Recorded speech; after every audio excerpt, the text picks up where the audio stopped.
Okay, welcome everybody. This is Car Shopping Questions and Answers. We are going to go deep on the 7 steps of the Cars from Home system we use to get below market leases, new cars, used cars from home. We don't need to spend more than 20 minutes in car dealerships, and you don't need to be a great negotiator. So if that's something that you like, that's me, Deshone, then welcome. Come on in. First thing to do, hit the like button and tap in, lock in. We'll be here for about 45 minutes, going deep on some financial strategy that if you use it, apply it, unlearn what the car business taught you to do for their benefit, you're going to be better than fine. I just leased a $54,000 Infiniti for $499 a month. I got $8,000 off the price of the car. Sitting at home, 2025. I haven't posted it yet. $8,000 off the price of the car from where I'm sitting at right here. The deal was done from right where I'm sitting at. This is where we want you to be. Now, obviously, I've spent a lot of time in the car business, 14 years. I've been teaching people online. But if you follow this, you can do this next week. You can do this week. This is how predictable the system is that we built. So we do these streams so that you can come and get access to information that you would never have access to. You're not, unless you've been in the car business or you have family that, even if you have family in the car business, you never have access to information that car sales people talk about. That's why we do these streams, so that you can have the insider perspectives on car shopping. How would and when you do that, see, the simple thing about this is just put dealers against each other. Stop negotiating one-to-one, which is what they want you to do, and let us show you how to negotiate one-to-many. When you start negotiating one-to-many, there's absolutely no way you can overpay, because you have put them against each other, created competition, and they start doing stuff they never would have did, like taking off big money because somebody wants to win.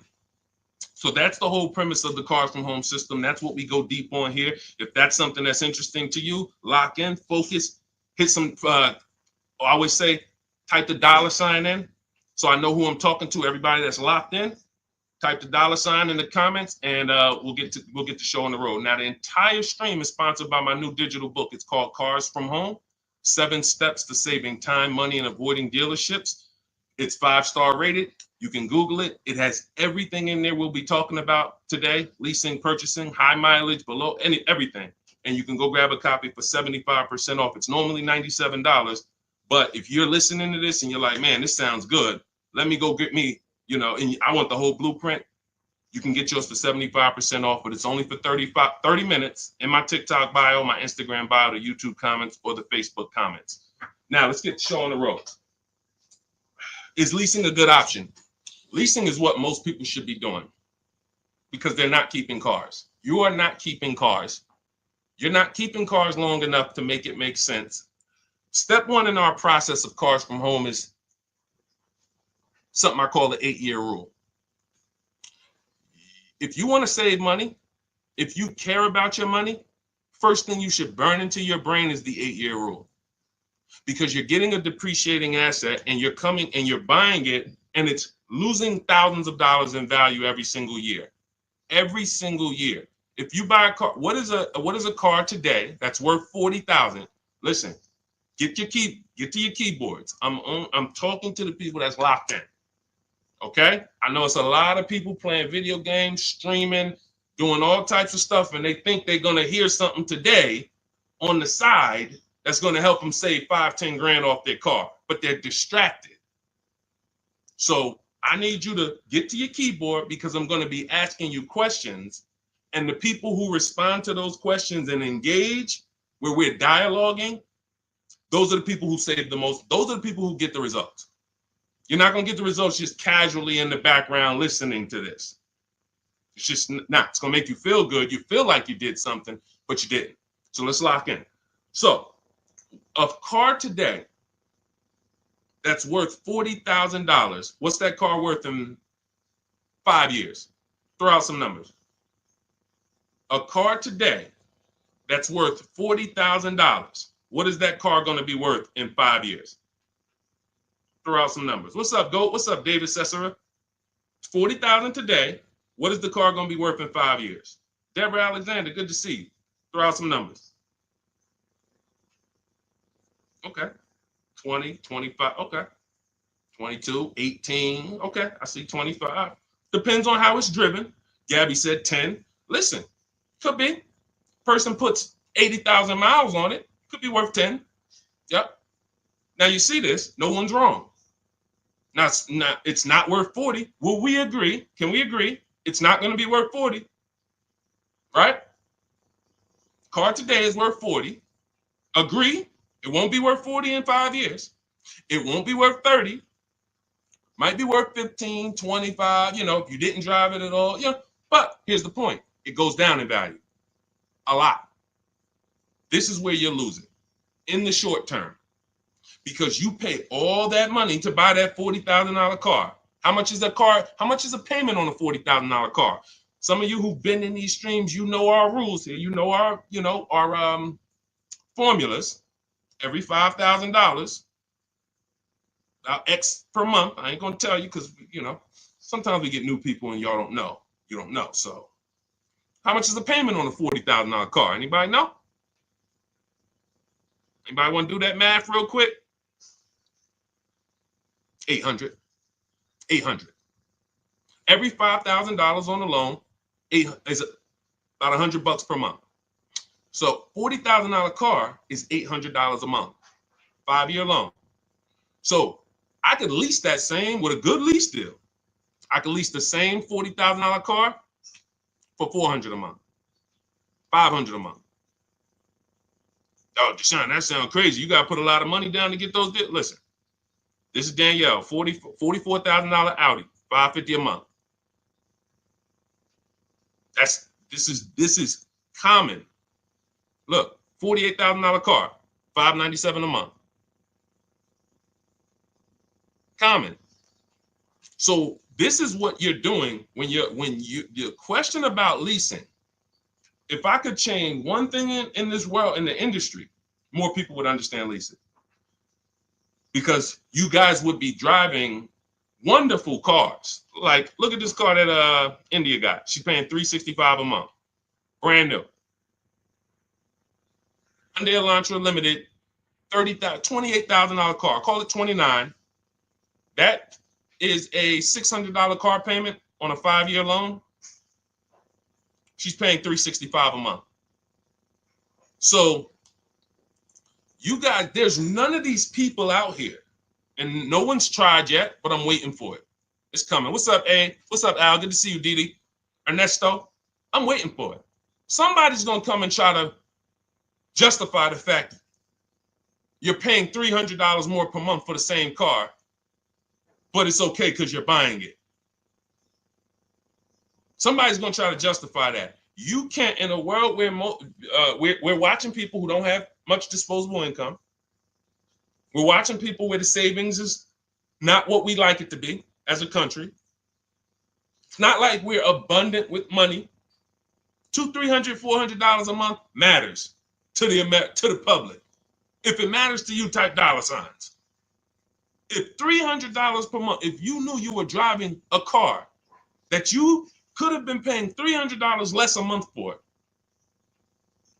if that matters to you, type dollar sign so I understand who I'm talking to. This is leasing versus buying. This is leasing versus buying. I'm not seeing enough dollar signs. I see 3 people in here that's locked in. I see you, Jen. I see you, Heavy Dose of Soul. I see you, Glenn Davis. I see you, D. Adams. Tap in. I'm asking questions. Gabby. This is what we're dealing with. I had a neighbor. Some of you know that story. This is about leasing.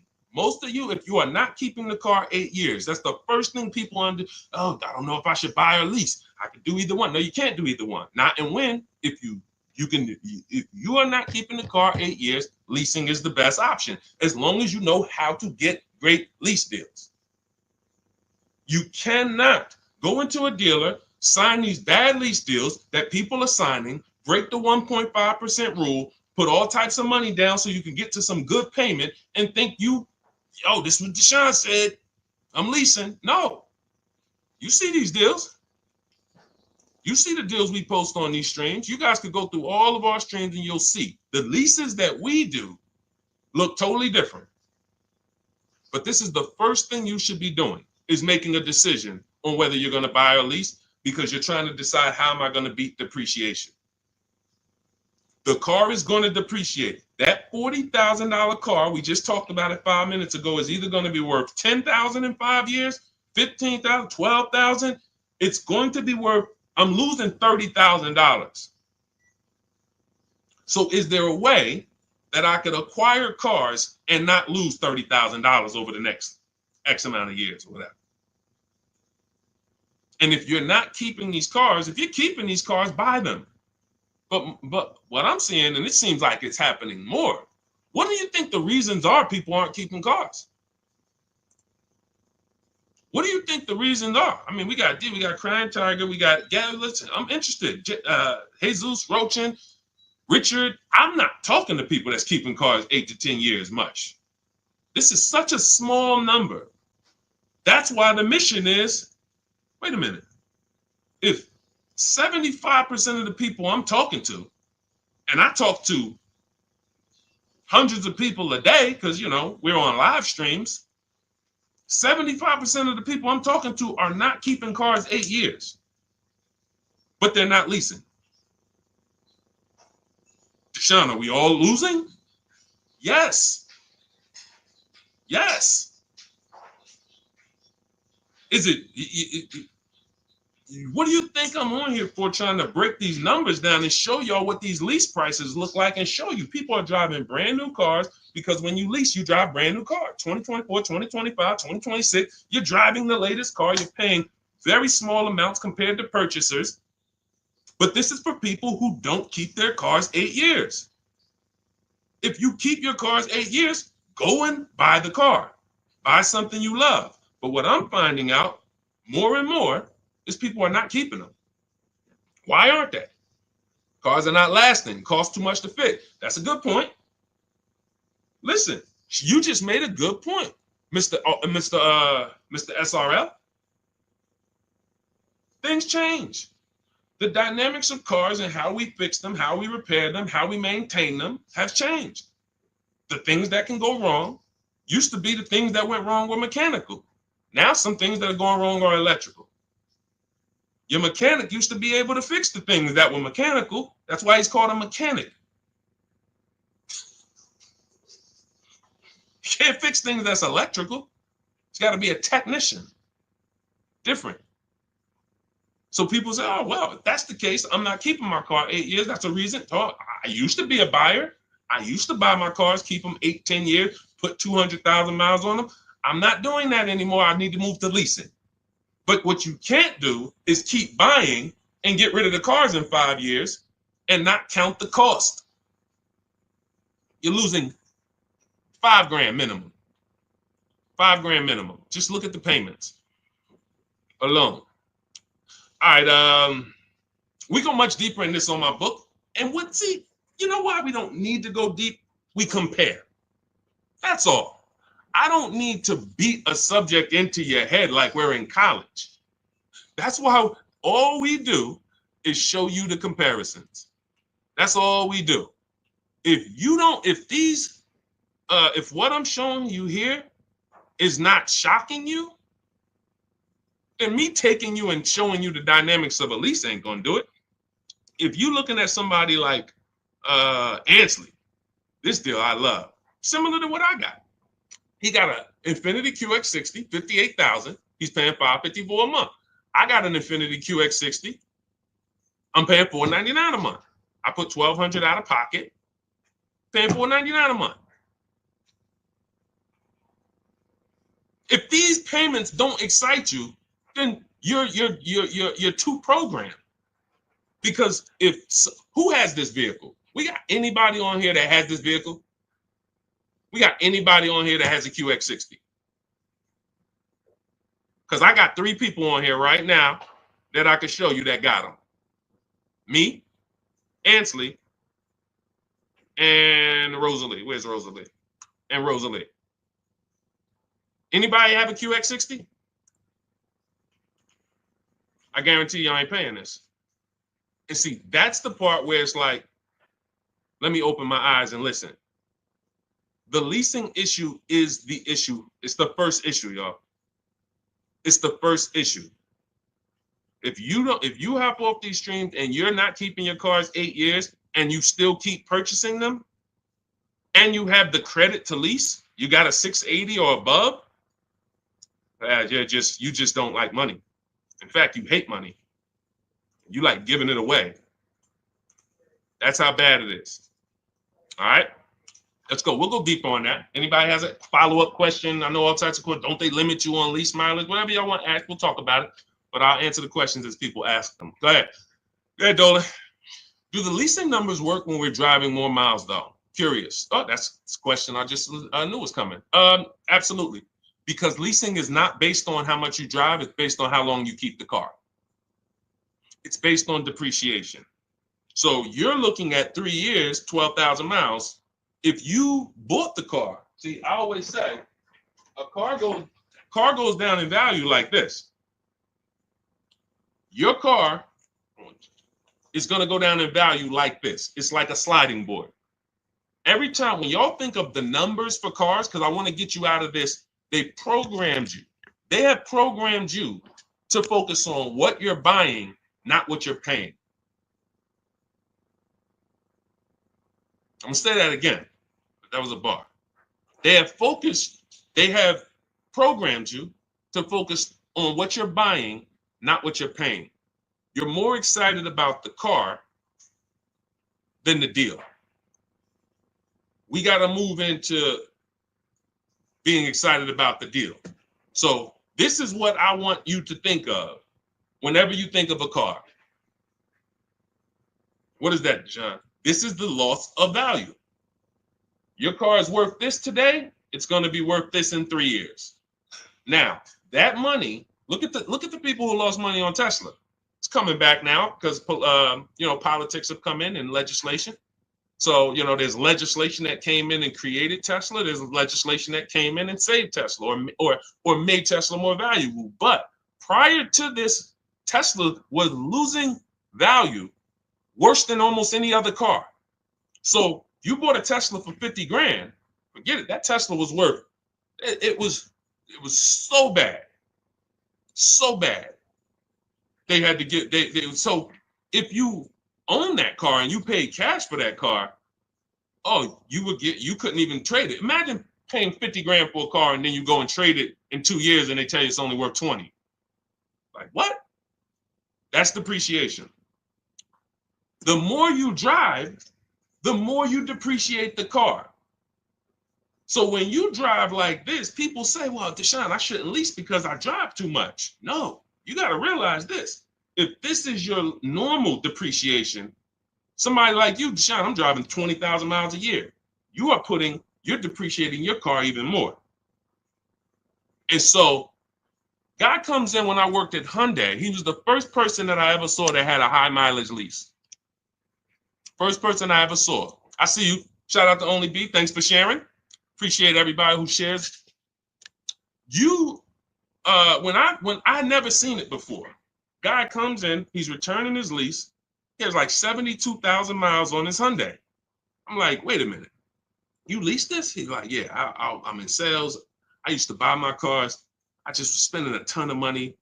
And, I started leasing, never doing anything different. So I got to see this. So I'm doing this paperwork to return. I look, his payment is not even $200 more per month than the normal, let's say a normal Hyundai Sonata, great deal back then, might have been $300 a month, $325. His payment might have been $475, $500, something like that, $525. It wasn't like $700. So he's only paying $200 more per month, but he gets to drive as much as he wants to drive. He had a 25,000 mile a year lease. And when he got it home, when he was done with it in 3 years, he didn't have to worry about, resale and negative equity, because that's the high. Anyone who drives more than 18,000 miles, I want you to type HM, high mileage. Some of the hardest deals, because they would come into the dealership. I remember, especially when Uber took off. When Uber took off, we had all these people coming into the dealership with 200,000 miles on their Honda Accord, 250,000, 300,000. That's not the bad part. It's the fact they still owed money. They still owed $12,000, $15,000, $9,000, and it was horrible.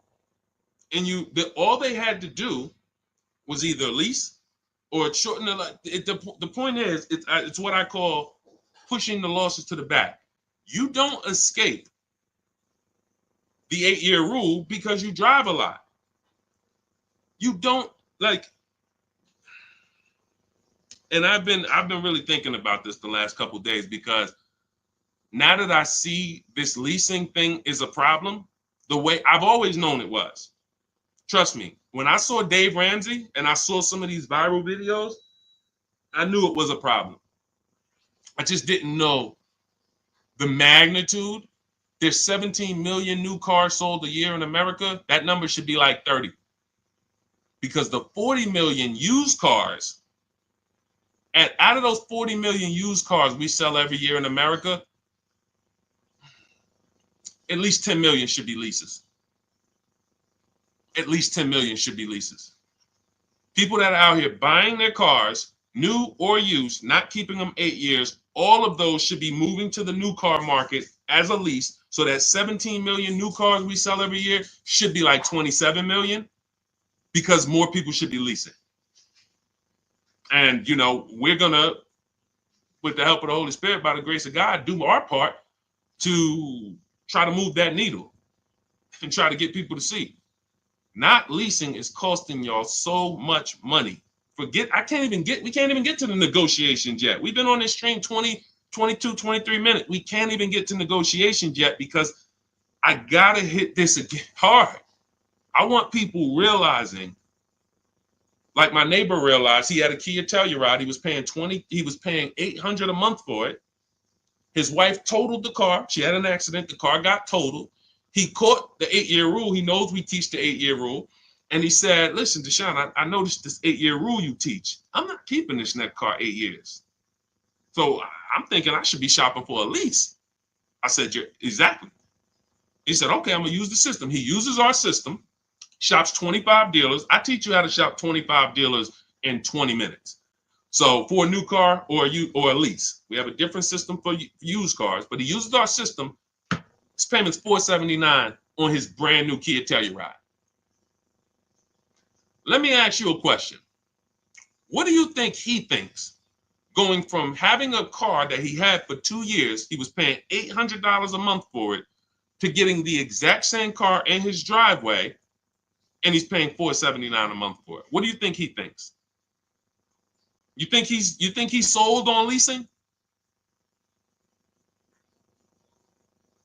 You think he's sold? Do you think he needs any convincing when he literally looks out his window, he sees a truck, same truck was costing him $800 a month, and he's a negotiator. So he's not a guy who just went in and laid down. He's a negotiator. He's paying $800 a month, changes his structure, is still able to drive what he wants, and now he's paying $479 a month. It's not a question. It's not even a question. All right. So we've established, if you're not keeping your cars 8 years, you should be shopping for a below market lease, not a regular lease, below market lease. That means you can't pay everything. You can't pay what the commercials say to pay. What's up, Josh? What's up, Big Lou? You can't pay what the commercials say to pay. It's not a deal. So when I say below market leases, you're going to hear me why does, I notice, Deshone, you always say below market leases that we need to get. It's the only leases. If you go out there and you pay the prices, what's up, Angel? You pay the same prices that they're charging the most of your fellow Americans, then yeah, nothing that I say is gonna make sense because they're charging y'all so much for these leases you don't know how to get. There's some people, you know how bad it is. Every now and then I'll hear somebody, they'll DM me and say, Deshone, I was trying to lease at the dealership. They told me that I should just buy the car because the payment to buy is going to be pretty much the same to lease. That's it, because you're getting a horrible deal. Hey, tell me I'm getting a horrible deal without telling me I'm getting a horrible deal. Payment to buy is the same to lease. I'm charging you so much money on this lease that the payment to purchase it is about the same. So why don't you just purchase it? So we can't compare deals that they put on commercials to what we're talking about here. You can't compare none of that with down payment money. You see Ansley, no down payment. He got a 1% lease. And for those of you who don't know what a 1% lease is, that means you look at a brand new car, and after you get your best offer, it's 1% of the MSRP. That's a 1% lease. You're looking at a $40,000 car, you get all your offers, $400 a month, you make your deal, or less. That's a 1% lease. $80,000 BMW, $800 a month, or less, 1% lease. So I always say, you can't get a 1% lease without having a great system to make sure you find a dealer to take off the most money, but you also need the lease program to be there. So depending on the lease program, your lease is either going to be a 1.5, that's the threshold. See, no, you know how many people didn't know that they had bad lease deals until that's the reason we created the 1.5% rule. Add up all the payments. So it's about knowing two things. If I'm not buying a car, if I'm not keeping a car 8 years, I should be shopping for a lease. And once I made that decision, now I need to get a below market deal. And it's the same to you purchasers. You just because you're purchasing don't mean you can go out here and you can pay these prices they're charging people. I got $8,000 off the Infinity that I just got. I could have purchased that. You do realize that. If you get $8,000, look at this. Look at Kimberly. Some of you know Kimberly. $20,000 off her Maserati deal. Look, $20,000 off with Kimberly. Now, Kimberly saves 20 grand off this Maserati. She's paying $944 a month for a $91,000 Maserati. Now look at this. This was one of her quotes. It wasn't her best quote, but it was one of them. She could have purchased this. So once you get the money off, leasing it versus buying it, that doesn't matter. It's harder to get a great lease though because you need a program. You need a residual. You need support. The lease program has to be there. You don't use your own bank with a lease. Use the dealer's banks. So, but for those of you who are purchasing, if you don't think, because we spend so much time talking about leasing, because we got to educate people on leasing here, that you out here purchasing, oh, Deshone, I'm good. Would you bet me $1,000 that you got the best deal you could have gotten? No, I probably wouldn't. Mama Lynn, what's up, Robert? That's my question to you. Would you bet me $1,000 that the car you got, if you're going to do it your way? I have no problem. Look, if you think you can do it your way and save more money than what we would say, doing it the Cars from Home way. If you're like, okay, Deshone, I know you're showing me all these people, you're saying we got thousands of people using this system and all that, but I still think I could do it. Okay, would you bet me $1,000 after you make your deal? Bet me $1,000 that we can't get a better deal than that. Who would take the bet? Would you take the bet?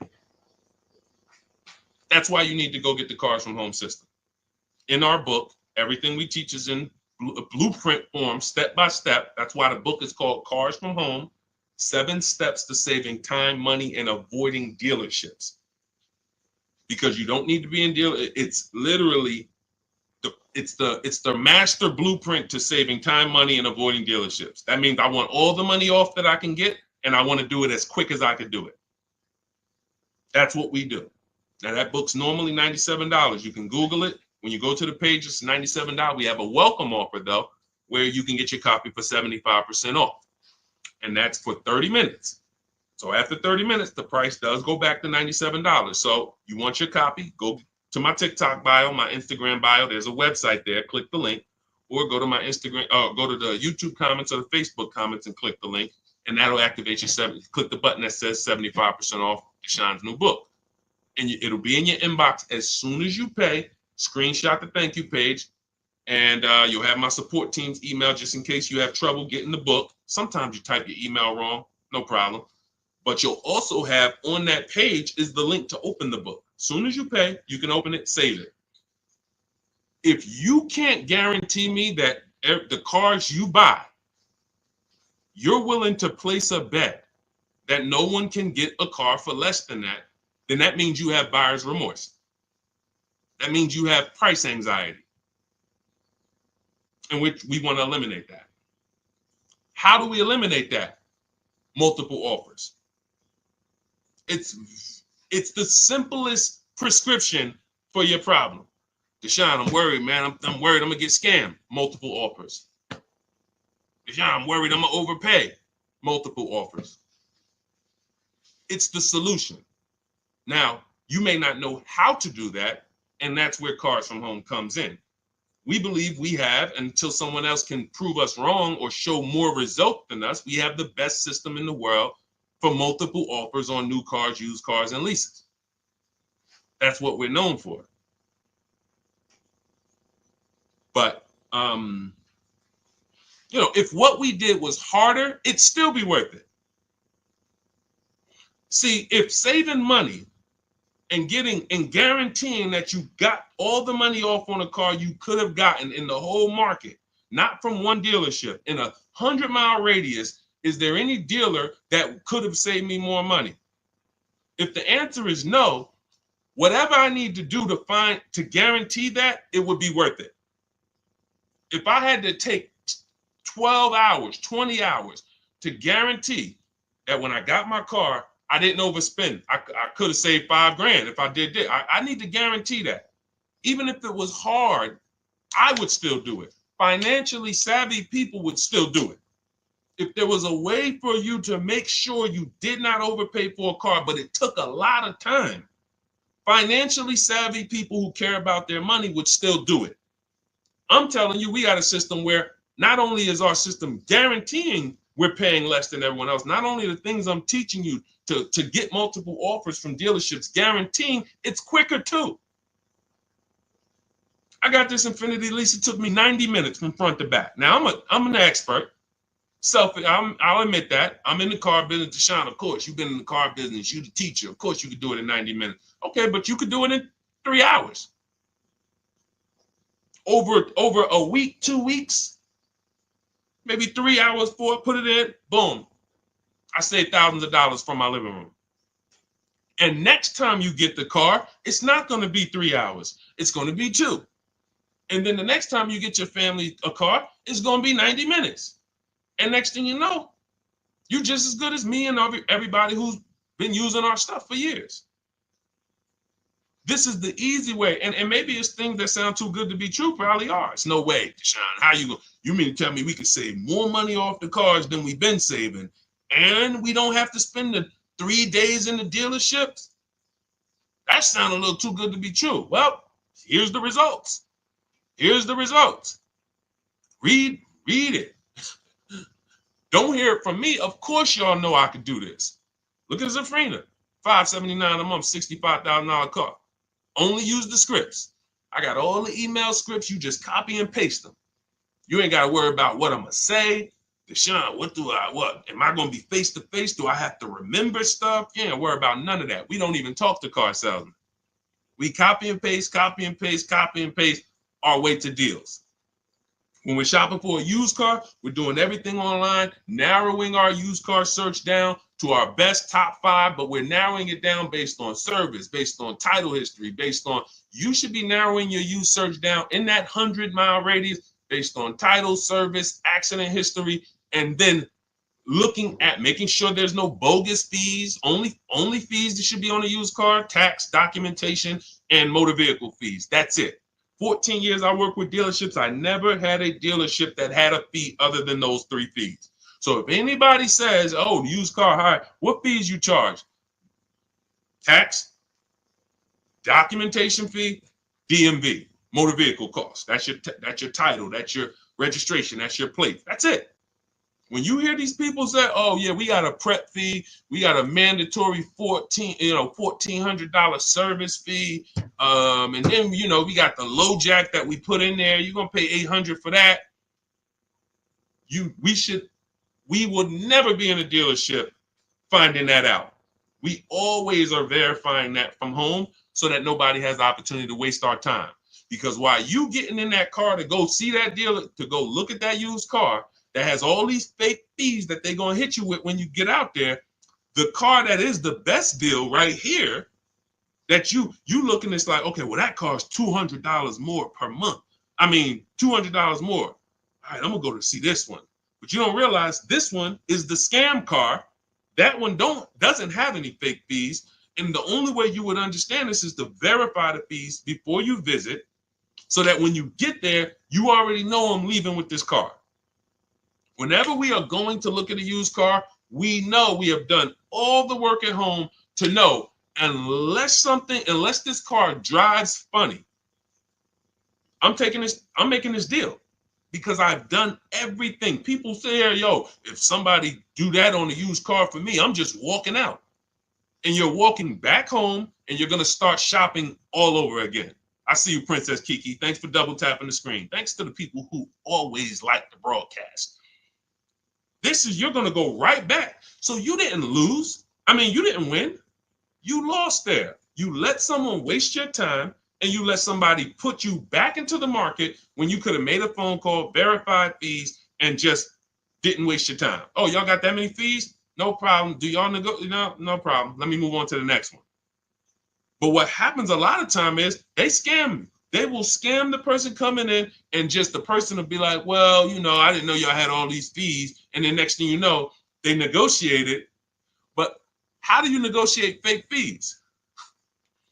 I think I made that video 3 years ago, 2 years ago, because during pandemic, just people are like, Deshone, I'm at this dealership. How do I get them to take off these $3,000 in fees they made up? You don't. See, because if you were dealing with a dealership that didn't have the fake fees, then what are we negotiating? The price. But when we are dealing with a dealer that has the fake fees, you're trying to negotiate the fake fees. And what are you not negotiating? If you're negotiating the fake fees,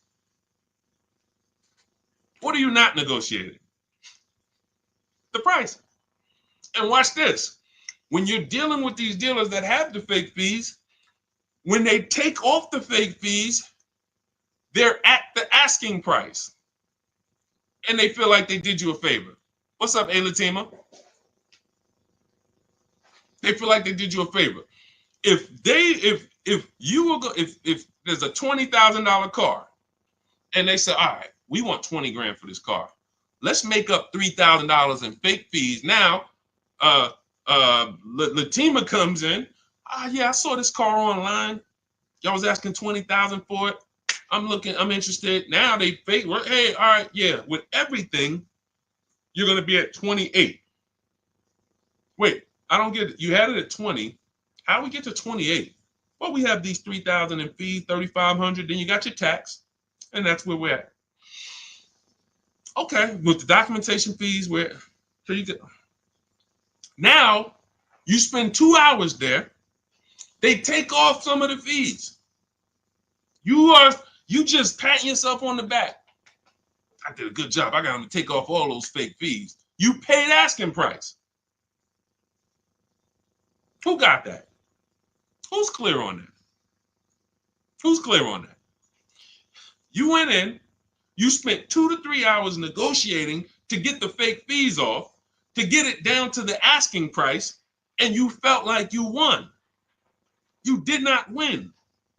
You paid the asking price. These are the illusions. And unfortunately, that's the car business. For people who don't know what they're doing, unfortunately, we never deal with that. You see what I'm saying? I just laid out exactly what we do to make sure we never encounter that. Now, as much as I've laid that out in social media videos and streams and all types of stuff, the car business, no. It's a bunch of people don't know who the heck I am.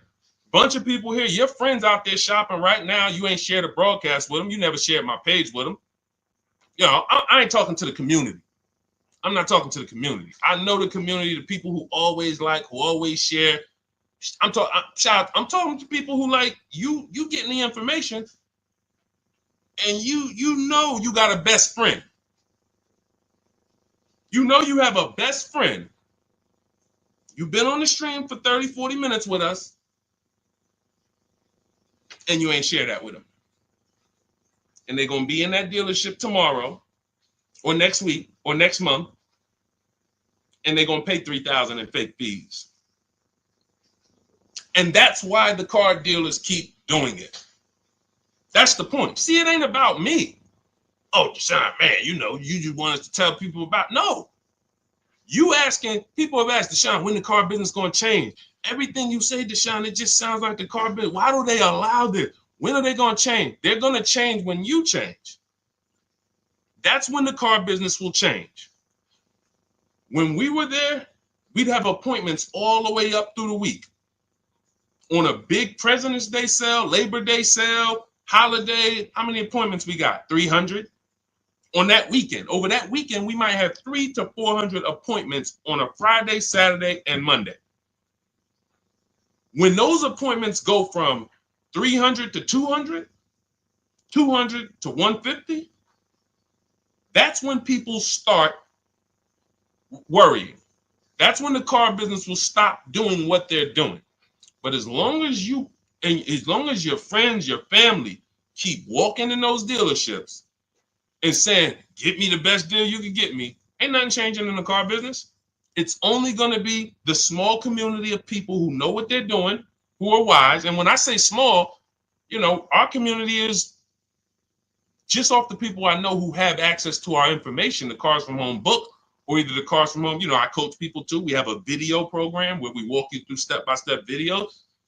That's about 12,000, 13,000 people. That's nothing compared to the fact, I just told y'all, 50 million people a year buy cars.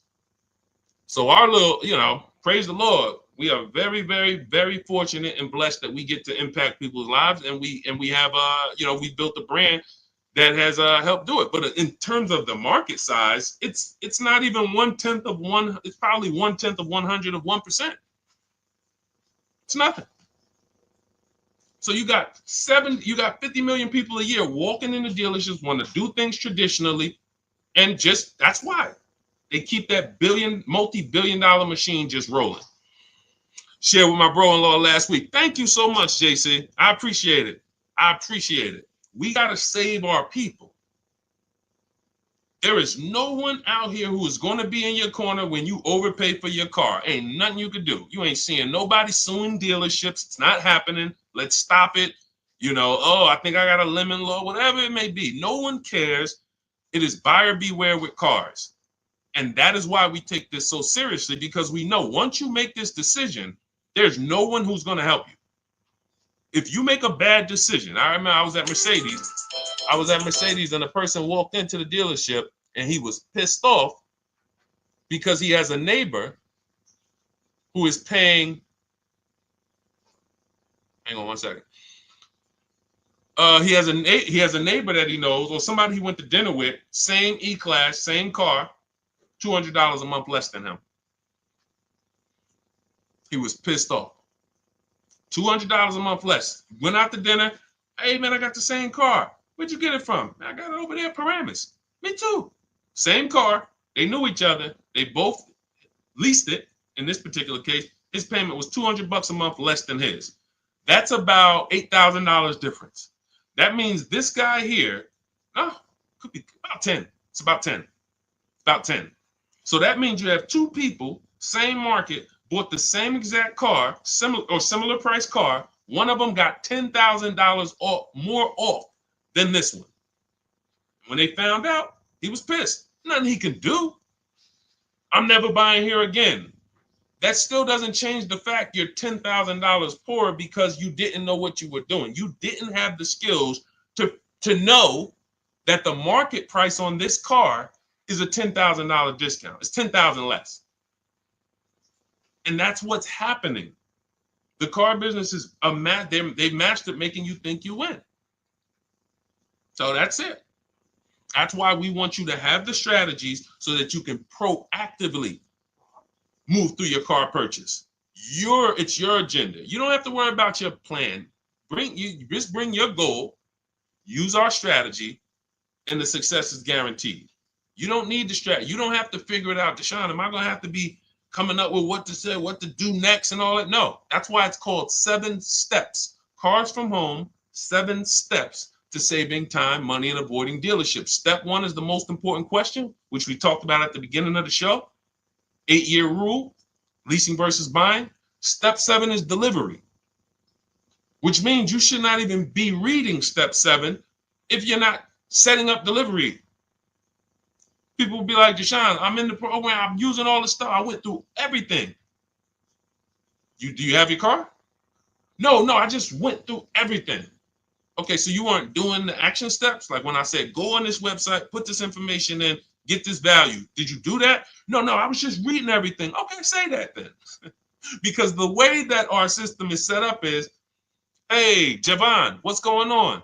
Yeah, Deshone, I need a car. What's the first step I should do? How many years you keeping it? I'm gonna keep about 10 years. I keep my cars, at least 10 years. Okay, so we're gonna purchase. Okay, do you have a vehicle you're replacing? See, that was step 1. Just that quick right there. You don't even realize we just did step 1.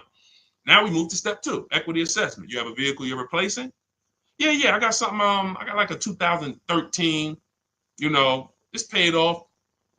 Okay, perfect. Go to these websites right here, CarMax, Driveway, Carvana, KBB Instant Cash Offer, AutoNation, Car Gurus. Get those 6 offers. It's going to take you about 20 minutes. Call me back. Okay, perfect. Yo, Deshone, I got the offer. All right, who's the best offer?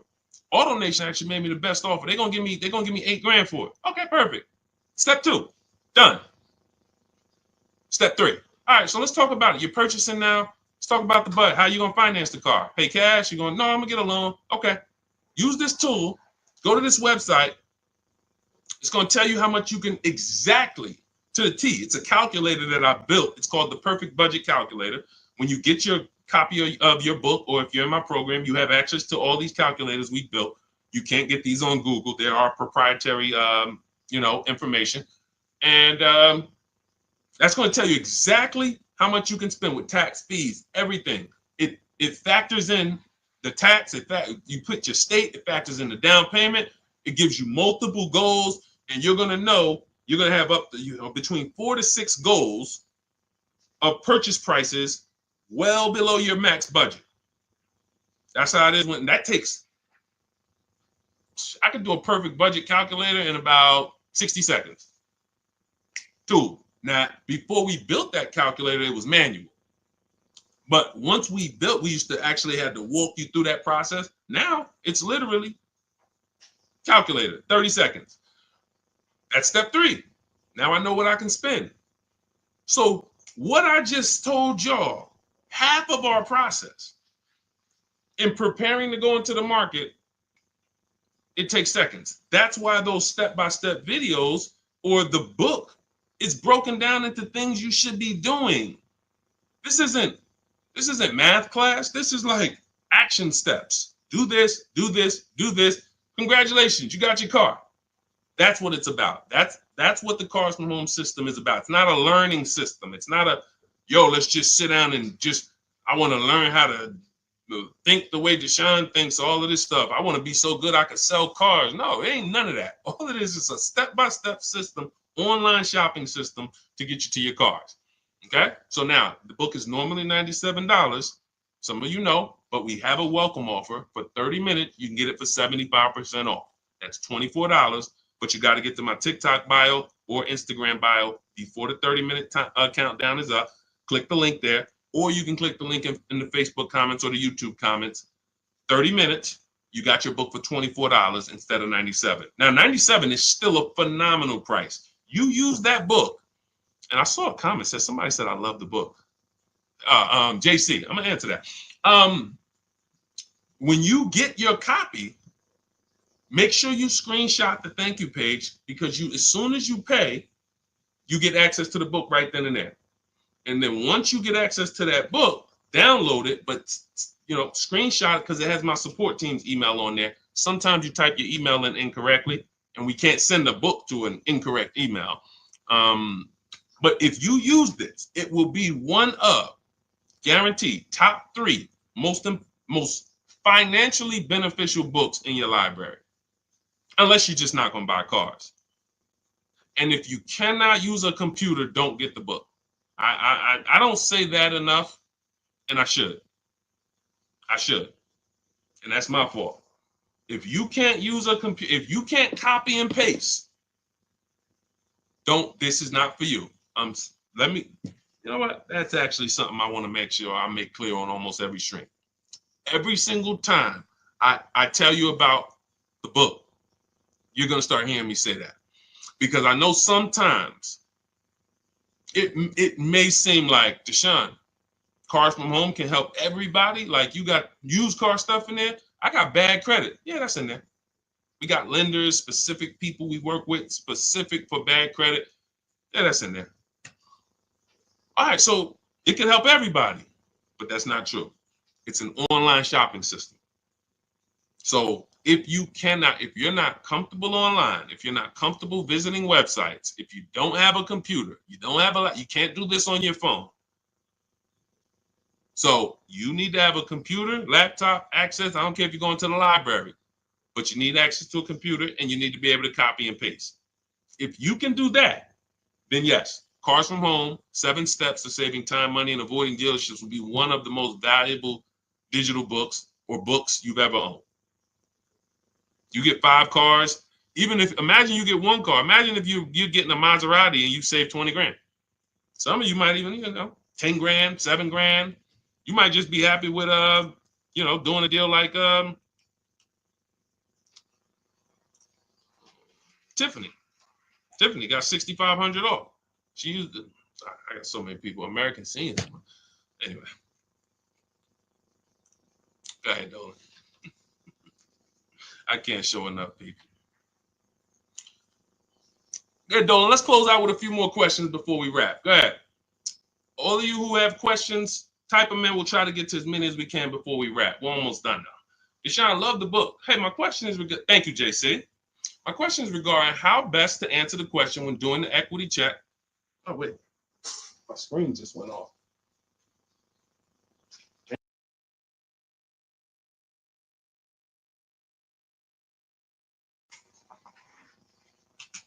Why did my screen just go off? All right. Sorry about that. All right. We'll just finish it I don't want, because I'm going to have to keep looking to the side. Hang on one second. One of my monitors just went off.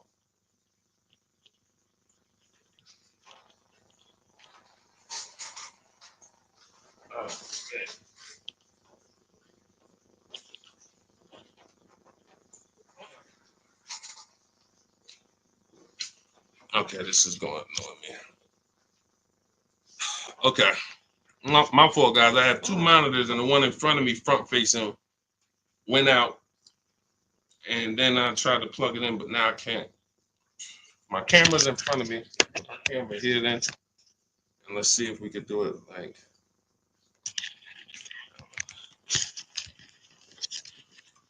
All right, so I'll face TikTok. Put it like that. Okay, so I got to look this way because your question's on this screen, JC. So hang on. When doing the equity check on the car buyer sites, when they ask if I have a loan, lease, or own, I always put own. because there's nothing, none of those other questions should affect the value of the car. So even if if you tell me my car is worth 15, then I call and I want to set my appointment up, and then you find out I have a loan for 10, then that shouldn't matter. That shouldn't matter at all. How does that change the value of my vehicle? And why I really put own is because on leases, they have something in the way they do leases where they don't know which lease brands allow them to, which lease brands have a third party restriction. There's two ways we sell leases. We're either going to sell them direct to the highest bidder, or if it has a third party restriction, then we're getting dealers to bid, because they will not let you sell directly to Carvana or CarMax, but you can have dealers bid. And I have a system, I have a strategy in my book and a script where we talk to a used car manager, we get multiple offers, and we'll get our equity that way. But a lot of people, that's where they give up on their equity, when they have a third party restriction. But JC, to answer your question, that just put own, but that's why those forms can be a little tricky. And I think we avoid everything by just putting own. Tell me what the car is worth. If I owned it outright, what's your offer? Makes it very, very simple. Go ahead, Dolan. Okay, what's the best strategy for someone with bad credit and need a vehicle? What a pre-owned vehicle but be ideal, or a new one? I want to be able to keep it over 6 years. Or over 6 is not over 8. So I would say if you are going to keep it for over 6 years, then you should not be purchasing. You shouldn't plan to purchase long term. You should plan to set yourself up for a lease. What's up, Moses? What's up, Seth? That's what you should be doing. Plan to set yourself up for a lease, because it has to be 8 years.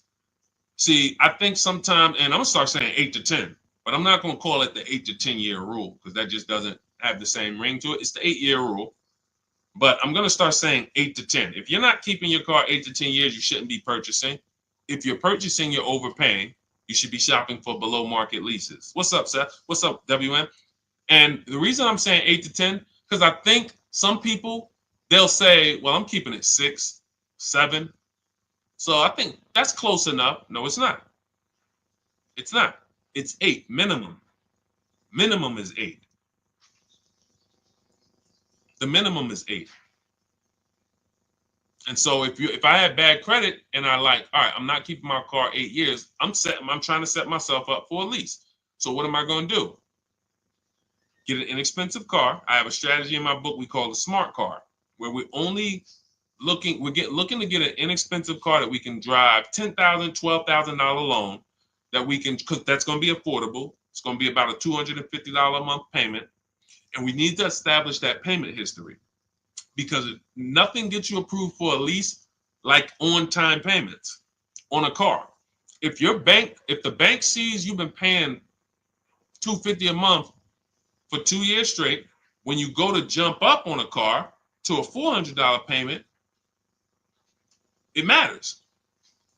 So credit score and car payment history make a huge difference in getting approved. That's the smart car strategy. That's in the book. That's in the digital book, Cars from Home.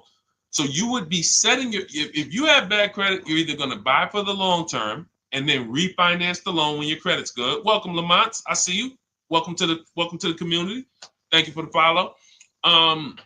When you have bad credit, I'm either going to, let's just say I'm a keeper. I'm not a lease person. I do not plan on I'm keeping my cars 8 to 10 years or more. So I'm not shopping for a lease at all, but I don't have the credit. My mission is to get a great price on a car. You can spend a little more according to your budget, because you need to get a great car. You're going to pay more for the loan. That's normal. But we use a company like Limbuzz. We have entire strategies that we roll out for people with bad credit in the book. So the most important thing for the long-term purchase is to get a quality car, because you can refinance the loan. You can't change the car. So if I got a nice car,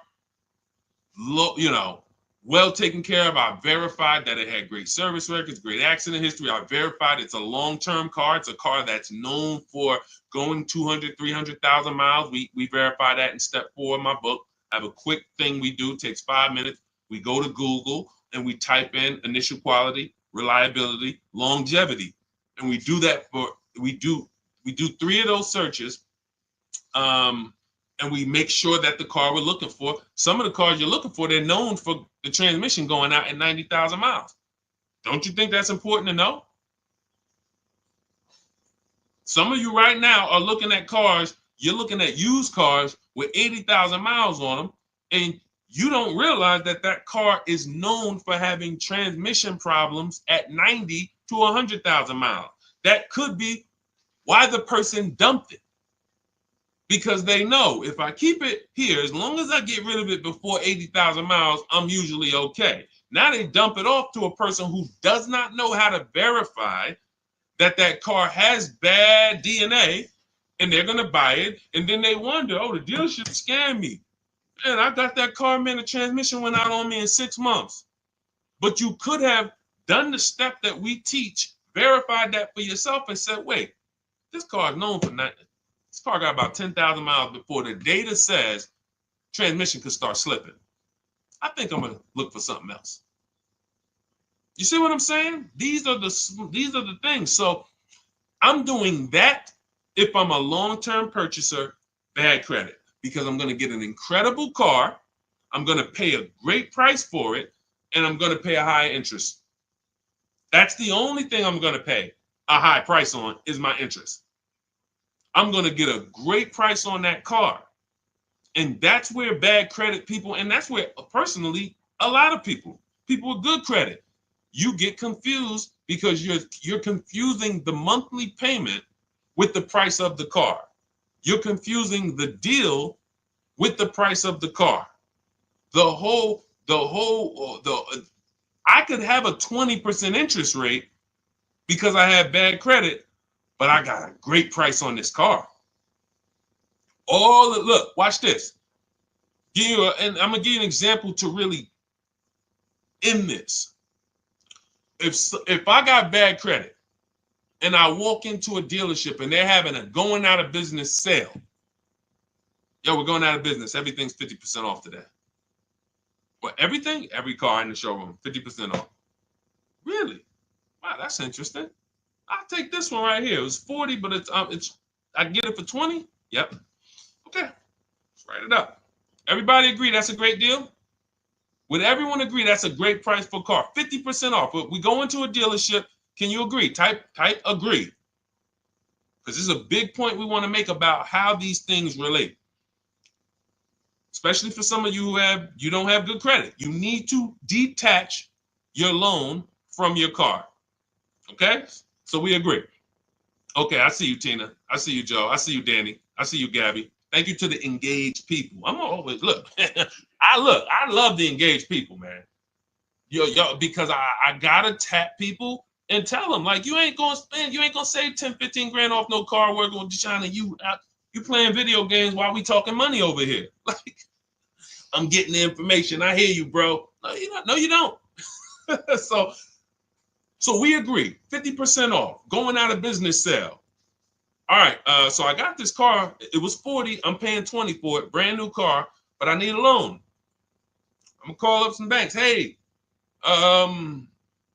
what's your credit? 500. But I need a loan on this car. All right, well, what kind of car is it? Well, it's brand new. It's brand new car. It's $20,000 loan I need. When they see the value of the car is 40 something, they say, what? This is an incredible deal. But I have bad news for you, though. I mean, we could approve you, but it's going to be 22% interest because you have just a lot of derogatories. You got a lot of, no problem. Now, I would search multiple lenders, but once this is the beautiful part. Close my deal at the 22%, get the best interest I could get. It's going to be high because I have bad credit, but I got a great price on the car. That is the difference. Because as soon as my credit is good, because I'm going to work on it, A year later, 18 months later, now I got a 690, 700, 710. I'm refinancing and I'm in a 6% loan and I'm chilling. I got an incredible deal on my car. Now I got the loan to match the deal and it's a wrap. Type dollar signs if you understood that. Type a dollar sign if you understood that. That is the separation of the price of the car from the loan. If you have bad credit, that's how it works in any case. But for bad credit, that is how you need to be looking at it. Just because I'm seeing dollar signs. Did y'all not? What about that wasn't clear? Tell me what about that, y'all. We need to go back over again. Tell me what about that we need to go back in. Okay, thank you, JC. Thank you, Gabby. Thank you, BB. Okay, Jason. Thank you. Okay. We're seeing some dollar signs. So, all right. That's the name of the game. You get half off a car, half price, incredible deal. I got a car, it was a going out of business sale, but I got a 500 credit score. So on that price, I got to pay, when I got my loan, I got to pay 22%.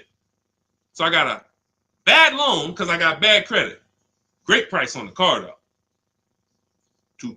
That is how you need to move. And when you get there, that means you've separated. There's I call this 3 pillars of great car deals. 3 pillars of great car deals. Who you buy your car from, who you get your loan from, who you sell your old car to. Only way, you got to get a great deal, all 3. That's why when you go in and you buy a car from a dealer, you get a loan from them, and you trade your car into them, you might not realize you just gave them 3 transactions. So if that's you, I'm sorry. I'm the bad news first person, but you're getting bad deals. You can't get good deals mixing 3 transactions together because you're not shopping any of them. You're not bidding out any of them. We bid out all of them. Whenever you buy a car, you give a dealership a transaction. When you trade your car into them, which we don't like to use that word because what you're actually doing is selling your car to them, that's a transaction. And when you allow them to get you your loan, that's a transaction. So those 3 transactions, you should be bidding out. In the Cars from Home system, what we teach you in our digital book, 7 Steps to Saving Time, Money, and Avoiding Dealership, what you learn, for those of you who want to work with me and shop together, you can hit the button that says Shop With Me. And when you go to our bios or go to the links in the comments, and you will see that you can bid out every single thing. So when you get the people who I can guarantee you're not getting good deals are the people who you're giving the dealers multiple transactions at one time, which means they have negotiating money from your old car. They got money to play with from your loan. They got money to play with from the car you're buying. They got 3 pools of money to move around and play with, move money from here to here, do a 3-card Monty where, all right, I'm going to show you this on your trade-in, but it's really coming from this. You're giving them 3 transactions. We have to separate, break from that, and start to bid out each one. I'm bidding out my loan. When you get the digital book or if you're in our course, you understand the bank bidding war. Credit bureaus allow you to have multiple lenders access your credit in a short period of time. Great shopping. We do it in 48 hours, 24, 48 hours. I named the people we sell our cars to. We get bids. We don't trade. We sell our cars to cash buyers, big companies that cut checks. And then we bid out our car purchase. Whenever we're looking for a used car, we turn the entire marketplace, 100, 200 miles, into one big marketplace for us.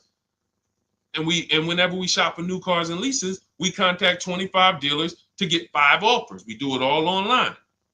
This is all multiple offers. And when I tell you, this stuff takes minutes to do. So by the time you go to a dealership, get in your car, go to the dealership, we already done made deals. That's the Cars from Home system. Bidding, bidding, bidding, bidding. All right, so everything we talked about today is in my new digital book. It's called Cars from Home, 7 Steps to Saving Time, Money, and Avoiding Dealerships. That's what we hold it accountable to. Saving you time. You should not be in a dealership for more than 30 minutes using what we're talking about here. Ever. If you're in a deal, that should be a clue to you. Man, I've been in this dealership for an hour. It's got to be something I'm doing wrong here. Yes, that's a good clue. That you're okay, that's okay. Because you're new to the system. As you learn it, have these boundaries to remind yourself, wait, Deshone said I ain't supposed to be here for more than 30 minutes. That's it. So now we move to every part of the system of car buying you never have to worry about again. You literally, when you come to Cars from Home, you grab your digital book, you no longer need to come up with plans on how you're going to get great car deals or how you're even going to get a car or how you're even going to, you don't have to be anxious anymore because you actually have a plan written by a former car salesman who's been a manager who knows the ins and outs of the car business. So you're following a plan written by an insider of how to work with the people inside.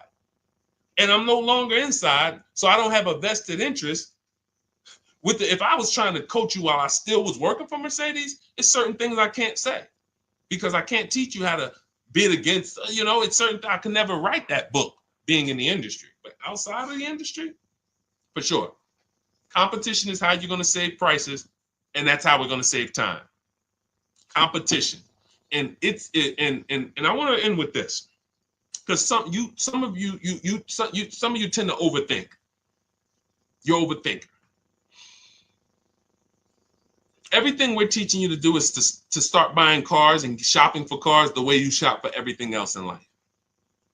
If you really consider that the biggest indicator of how different what I've been talking about over the last hour versus how you've been shopping, just look at how you shop for other items on Amazon. Look at how you shop at the grocery store. When you compare, look at how you compare. You're good at it. You can spot a deal on Amazon quick. You have your system. You can go into the supermarket and you have your system for seeing what's the items we're getting this week. You're comparing. Those of us who know how to do things and buy stuff, if we're getting good, we're comparison. It's comparison shopping. Car buying is the only thing that I've seen where we just throw all of that stuff out the window. You let them convince you to throw all of that stuff out the window. You see that blue car there, you're like, oh, I like that blue in there. What could you do on that? Instead of saying, I like that blue one, I wonder how many of those are within 100 miles of me. See the difference? Because cars are cookie cutter. So if I saw a blue car, I'm like, man, I like that. Oh, that's a nice blue Honda Civic. There's 100 of them within 200 miles of me. I need to find the one that's going to be the best price. And that's what we do. That is what we are known for. That is what we hold ourselves accountable to. So if you want everything we teach, grab my new digital book, Cars from Home, 7 Steps to Saving Time, Money, and Avoiding Dealerships. Normally $97, but part of my welcome offer, 30 minutes, you can get it for $24, 75% off. Go to my TikTok bio or my Instagram bio, click the website there, there's a link, or go to the YouTube comments or the Facebook comments, put a link there for you. And when you click that, you'll see a button that says activate 75% off Deshone's new book. And that's a digital book, so it'll be in your inbox in 5 minutes. You'll be able to use everything we're talking about for the rest of your life. And as I update the book, I update the file. So make sure you keep the original email because when I do update that book, you go into that email, you open it, you'll see, wow, books looks different. Yeah, we updated. Vroom went out of business a year ago. We had to remove them from the book. If I had 10,000 books in print, they're all worthless. Not even worthless. They're not worthless because there's tons of other value in there. They have an inaccuracy. We have 10,000 books now that now have an inaccuracy because there's companies in there that we get offers from when we sell our car. There's companies in there that vroom when we want to shop used cars. But they're out of business now. But the minute they went out of business, we went in, we updated the file. Everyone opened their books. They never saw a room again. That's one of the benefits of a digital book. So that'll be in your inbox. You'll have access to all the scripts that you're going to use to talk to the dealer, to email the dealerships, not talk to them.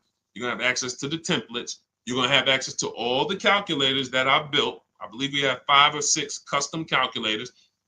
And just an entire strategy that you no longer have to think. It's all laid out for you. All you have to do is trust the process and unlearn.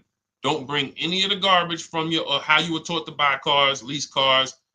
Leave it at that door. Come here with a blank canvas and just say, Deshone, I'm depending on this book to show me how to save more money on cars than I have ever saved. If you come like that and just trust the process, be one of the most valuable books you ever had. Thousands and thousands of dollars will stay in your house. Okay, that's what I hold myself accountable to when I was writing it. All right, so grab your copy. For those of you who want to work together, there is a program we have. It's called Shop with Deshone. You'll see a button there. Not everyone is going to qualify for that. That's why I don't talk too much about that. But if you're interested in seeing if you qualify for that, just go to those same links and just click the button that says Shop with Deshone. And then you'll be able to dive deeper on the qualifications. That's when we coach together. We do coaching calls twice a month. And we have a private Facebook group. When you guys see me share these pictures from all these people, you're like, where are all these people? They're in my private group, and they're using the exact same system, the 7-step system that you have in Cars from Home, my blueprint.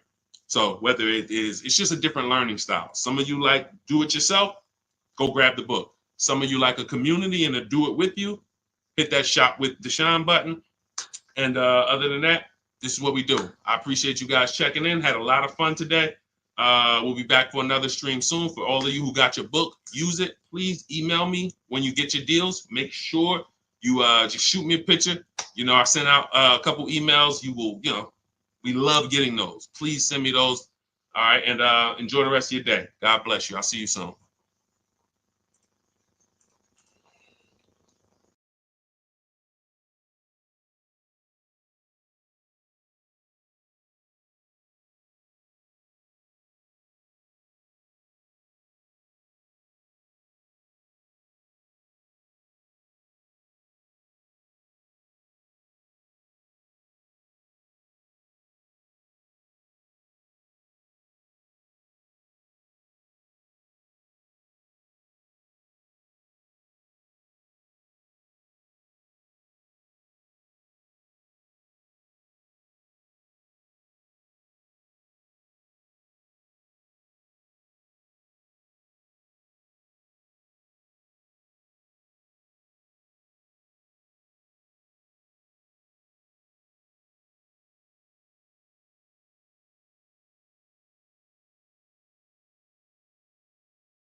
Usually, when we're live on 4 platforms, and we're going to be answering a lot of questions about car shopping. If you don't get your questions in early, they might not get answered. So start typing your questions now. And good to see you, Corey Duncan, Renee, and we'll get to as many questions as we can. As I said, I'm known as Deshone, the Auto Advisor. I spent 14 years in the car business. Now I teach you the steps you need to know to get below market car deals from home. Whether you're a great negotiator or a bad negotiator, when you know what you're doing, you'll pay less than everyone else. And that's what I like to make sure you know. So start typing your questions in. Everything I'll be teaching today is out of my new digital book. It's called Cars from Home, 7 Steps to Saving Time, Money, and Avoiding Dealerships. You can get a copy for 75% off as part of our welcome offer in my TikTok bio, my Instagram bio, the YouTube comments, or the Facebook comments, but it's only for 30 minutes. Normally it's $97, worth every penny, but if you get there before 30 minutes, you got your copy for $24. Okay? All right, Dolan, start putting the questions up. Let's get to as many as we can. Start typing your questions, everyone. We are live. We are live. And let's see.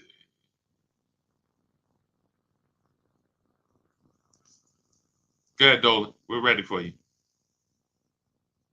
Okay, who would you recommend? Oh, that was the one I answered, manually before we came on. I see we got questions coming on Instagram. Yeah, we got a lot of questions coming in.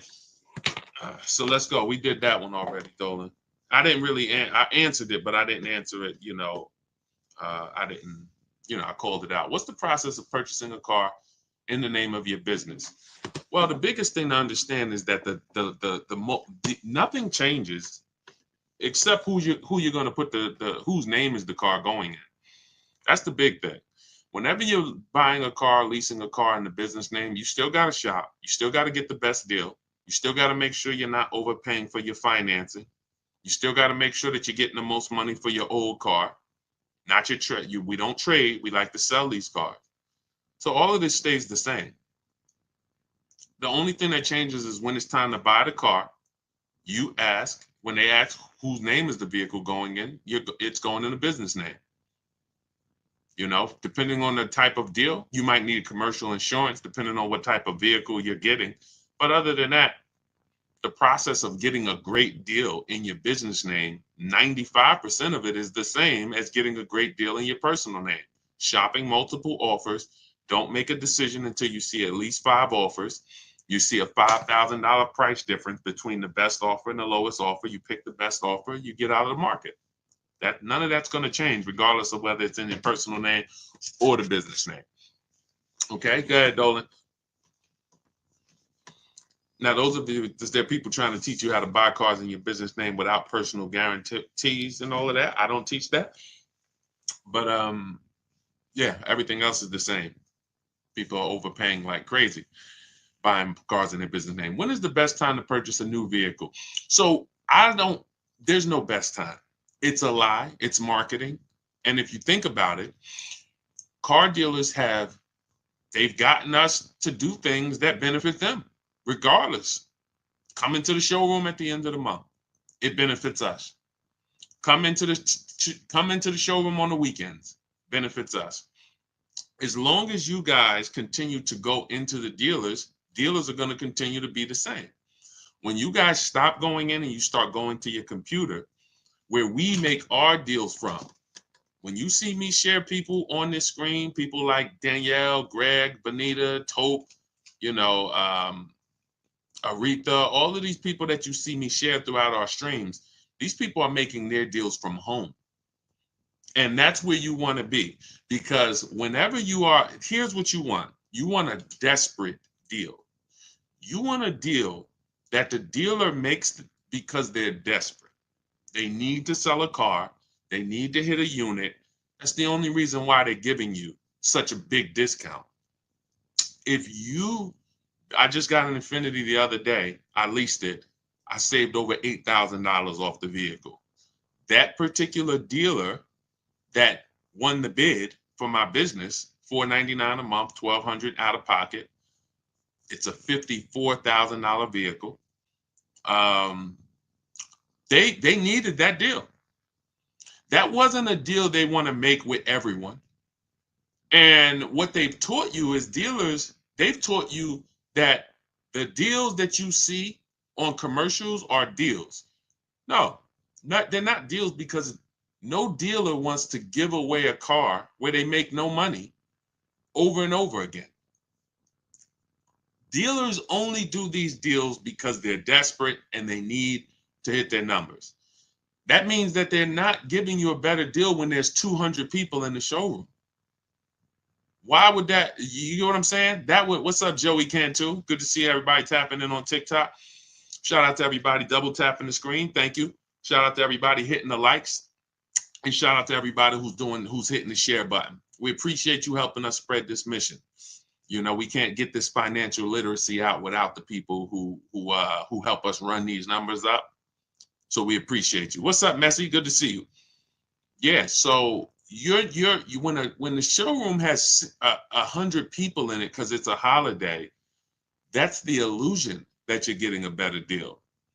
But no one's. Why would we need to give you a better deal when there's no desperation? We have people all over the place. We got 100 customers in here. We have more customers than cars. Why would we be giving you a better deal? But years and years of commercials have helped people think that they're going to come into the showrooms at the end of the year. They're going to come at the end of the month thinking they're getting a better deal. And that's fine. It works great for car dealers. But what we know is we position ourselves. Sometimes the first week of the month is the best deal. Sometimes the second week, when car dealers look around and they see they haven't sold a car and it's the 10th of the month. They got to, they got to sell 200 new cars. They're only at, 30. So they're behind. See, what they've taught you is every month at the end of the month, car dealers just need to hit their numbers. Every month at the end of the month, come on in because car dealers need to hit their numbers. So no dealers hitting their numbers on the 20th. No dealers hitting their numbers on the 25th. It's all coming the end of the month. Does that make sense? You get what I'm saying? Type a question mark if you're starting to think. This doesn't really make sense. You tell us to come into the showrooms at the end of the month. You tell us we're going to get a better deal. But then at the same time, the place is so full. You could tell us no. You could throw us out. And you're still going to win. The end of the month is the time where dealers name their price and they say, hey, take it or leave it. We got too many people in here. Listen, Mr. Duncan, we appreciate you, but listen, we got way too many people in this showroom. The price is $6.99 a month. That's the best we can do for you. Listen, I'm sorry if it's not in your budget, but we gotta, that's the best we can do right now. Now they're letting you go. See, the last thing they want you to do is shop their competition. They don't want you to shop their competition. So they're going to let you go knowing that you're not going to go shop. And that's how people just end up saying, well, I guess I'll just take whatever they're offering. There's no desperation. So that's why I want to, as we just pass through holidays and we're going into more holidays, I like to get that out the way. Let's get that out the way. Let's get the foolishness out the way about the end of the month, better deals. And you can explain this to people from now on. Whenever somebody comes and tells you, hey, end of the month, you just ask them, how desperate are the car dealers at the end of the month? If they're not desperate, they're not going to make good deals. It's simple. So what you want to do is you want to be positioned. You want to be positioned, reach out to these dealers, let them know who you are, and you want to have 2 dates. 2 dates. Every time you buy a car, 2 very important dates. Soon as date, this is the soonest date you can make a deal. You should not be talking to dealers about prices until you can make a deal. Second date is the no later than date. This is your deadline. This is your lease is up. You've used your extension. This is you need a car. You got to get to work. You want to have those 2 dates. And you want to be shopping in between those dates. You want to be positioned in between those dates. That's why we reach out to dealers early. We're having conversations with them. If you have a lead, I always like to see you shop for at least 3 months. At least 3 months, because the offers are going to change every month. The used car prices are going to change, and you can monitor those deals. So I wouldn't say there's a best time to purchase a car, but there's certainly a worst time. And I think the worst time is when you need it and you're desperate in the dealership and you're there when they told you to come. That's just my opinion. I have never, because you can't get anything done from inside the dealership. You just can't. Can you get offers from competitors from inside the dealership? Can you get offers for your trade-in from inside the dealership? Can you get offers for your loan from inside the dealership? No. That's why it's the worst place to be. Just talk to these dealers online, let them know what you're looking for, and then work your deals that way. You could do it my way, you could do it your way. But stop going into these dealers talking these numbers because you just have no control there. Okay? But don't fall for the crap. It's marketing. It works. It works. Come on, Dolan. Let's go to let's get some more in. Keep typing your questions, y'all. Let's see how many we can get to. Is the Jeep Grand Wagoner a good buy? I would type that into Google. Any vehicle you wanna buy, type it into Google. Type in 2024 Jeep Grand Wagoner Wagoneer initial quality. You should do this for every single vehicle that you're going to get. Type in Jeep Grand Wagoneer initial quality. Type in Jeep Grand Wagoneer reliability. Skim those articles. If you see anything that says less than average reliability, that's a red flag. You know, anytime you see things where people are complaining, this is initial quality tells you what people are saying the first 90 days. Reliability tells you what people are saying the first 3 years. That's what you want to know. For those of you who are buying new cars or leasing new cars, you want to be checking initial quality and reliability. For those of you who are buying used cars that you plan to keep for 8 to 10 years or longer, you want to be searching longevity. Longevity. 2018 Kia Optima longevity. Always put the specific year. And this 5 minutes is going to save you from having a vehicle that's in the shop every 90 days because you didn't check to make sure that it was a good vehicle. I'm not talking about making sure you get a good used vehicle. Some of you know, if you're not new to the stream, when we get a used vehicle, we always make sure we're getting a good title, good service records, great service records, good accident history. But we're not, but that doesn't determine if the vehicle has something we call bad DNA. Transmission problems.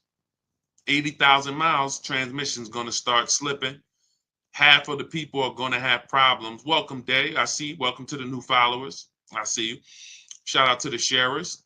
Thank you to everybody who hits the share button, continues to help grow this community and help get this information out. We appreciate you. But that's what you want. Every vehicle that you want to be looking at, get into the habit of doing this 5-minute check. This is actually in step 4 of my book. In my book, I break down the entire shopping process into 7 steps. And that's for new cars, used cars, leases. It's 7 steps. And step 4 is a step I call shopping, not buying. This is when we're deciding what we want. See, you have been taught you should just buy.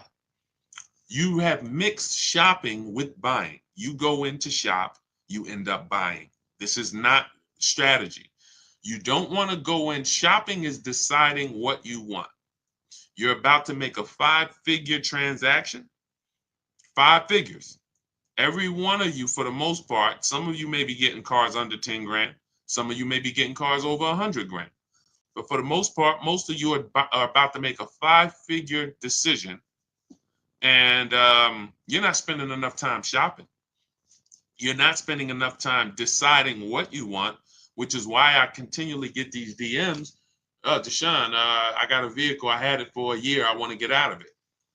Well, no vehicle is made to be purchased and then replaced a year later without losing a lot of money, 20% minimum of what you paid.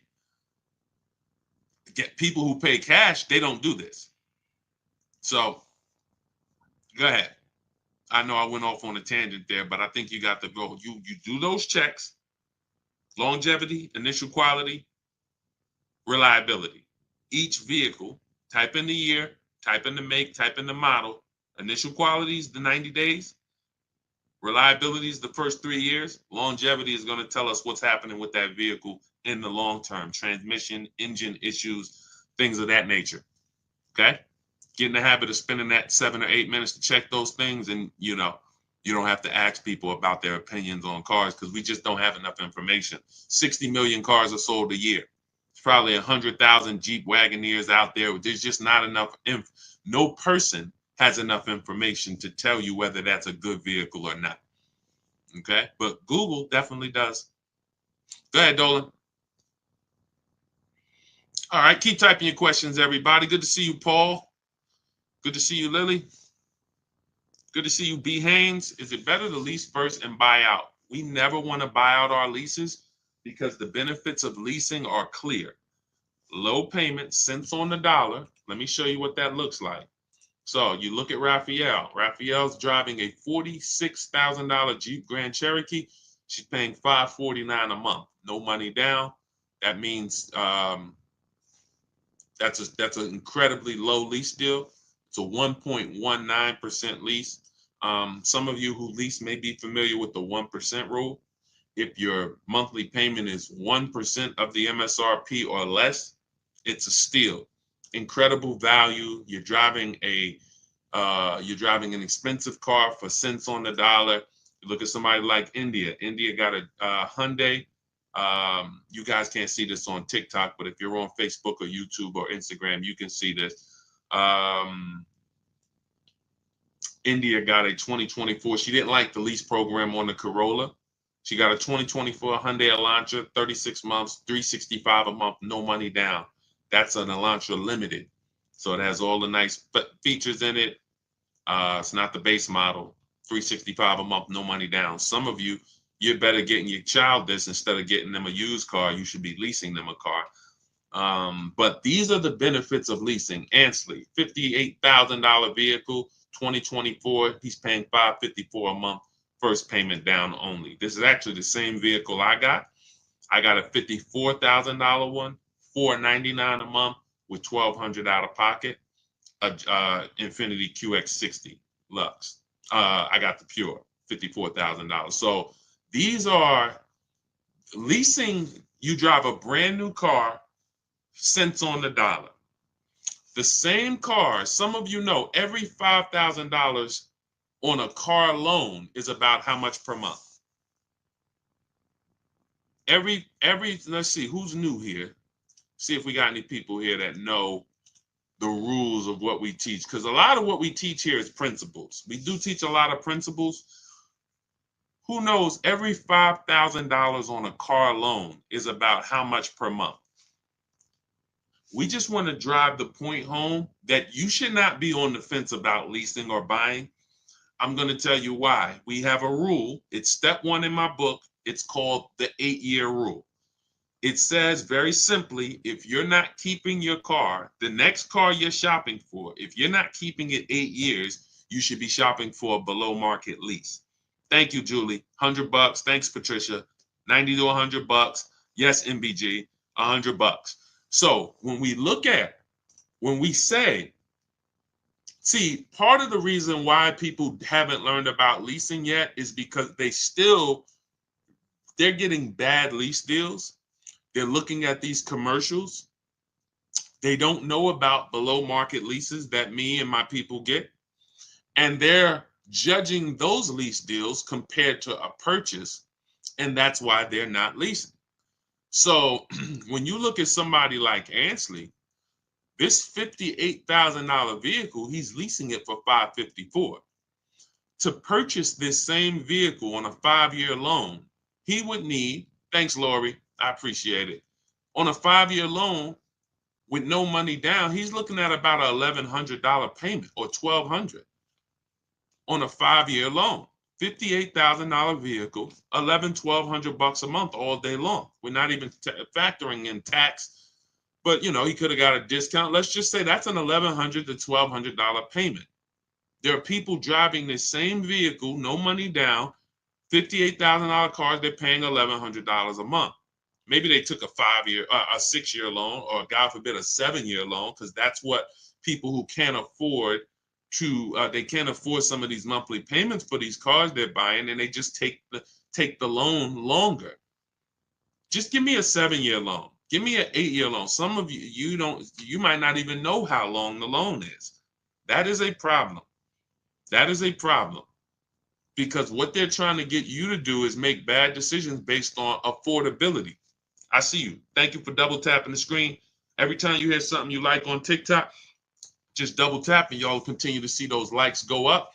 And TikTok lets everyone on TikTok know we're talking serious business over here, brings more people over. So thank you to everybody who's double tapping that screen. We appreciate you. But this is not even close. Leasing versus purchasing is not even close. Look at India's deal again. This Hyundai Sonata Limited. If that's a $30,000 vehicle, close to, let's say it's a $28,000 vehicle, that's a $500, almost $600 a month payment for 5 years. So when she's paying $349 a month, these are real differences. Real differences. So that's why we don't go. And now, again, to wrap up the answer to your question, see, you'd have to be switching. See, leasing is so good. You'd have to be switching your entire ownership philosophy to stop leasing and to buy out your lease, which is buying a used car. That's all you're doing. Whenever you lease, you're buying a used car. The only difference is it's your car. It's no different. When people would come into the store, when I worked at Mercedes, they would buy their lease out, or General Motors. They buy their lease out, and then we put the new plate on for them. They're not even excited. They just signed up for a 5 or 6 year deal, 5 or 6 year loan on a car they've already had for 3 years. They've already been paying on it for 3 years, and now they're signing up for another 5 or 6 year loan. What's the total? If you leased a car for 3 years, then you bought the car on a 6 year loan, how many years is that? This is why this doesn't make sense. You leased it for 3, and plenty of people around the country are doing this. They lease their cars for 3. We never do 4 year loans, 4 year leases. Never take a 4 year lease. You're paying too much for a vehicle you're giving back. But once you lease it, you go and you buy that vehicle. You just went from driving a brand new vehicle, cents on the dollar, like Jen, like Rosalie, like Zafrina, like Teddy, all of these people who are driving brand new vehicles, but they're not keeping them 8 years. So they're not tying up their money in them. They're not tying up their money in them.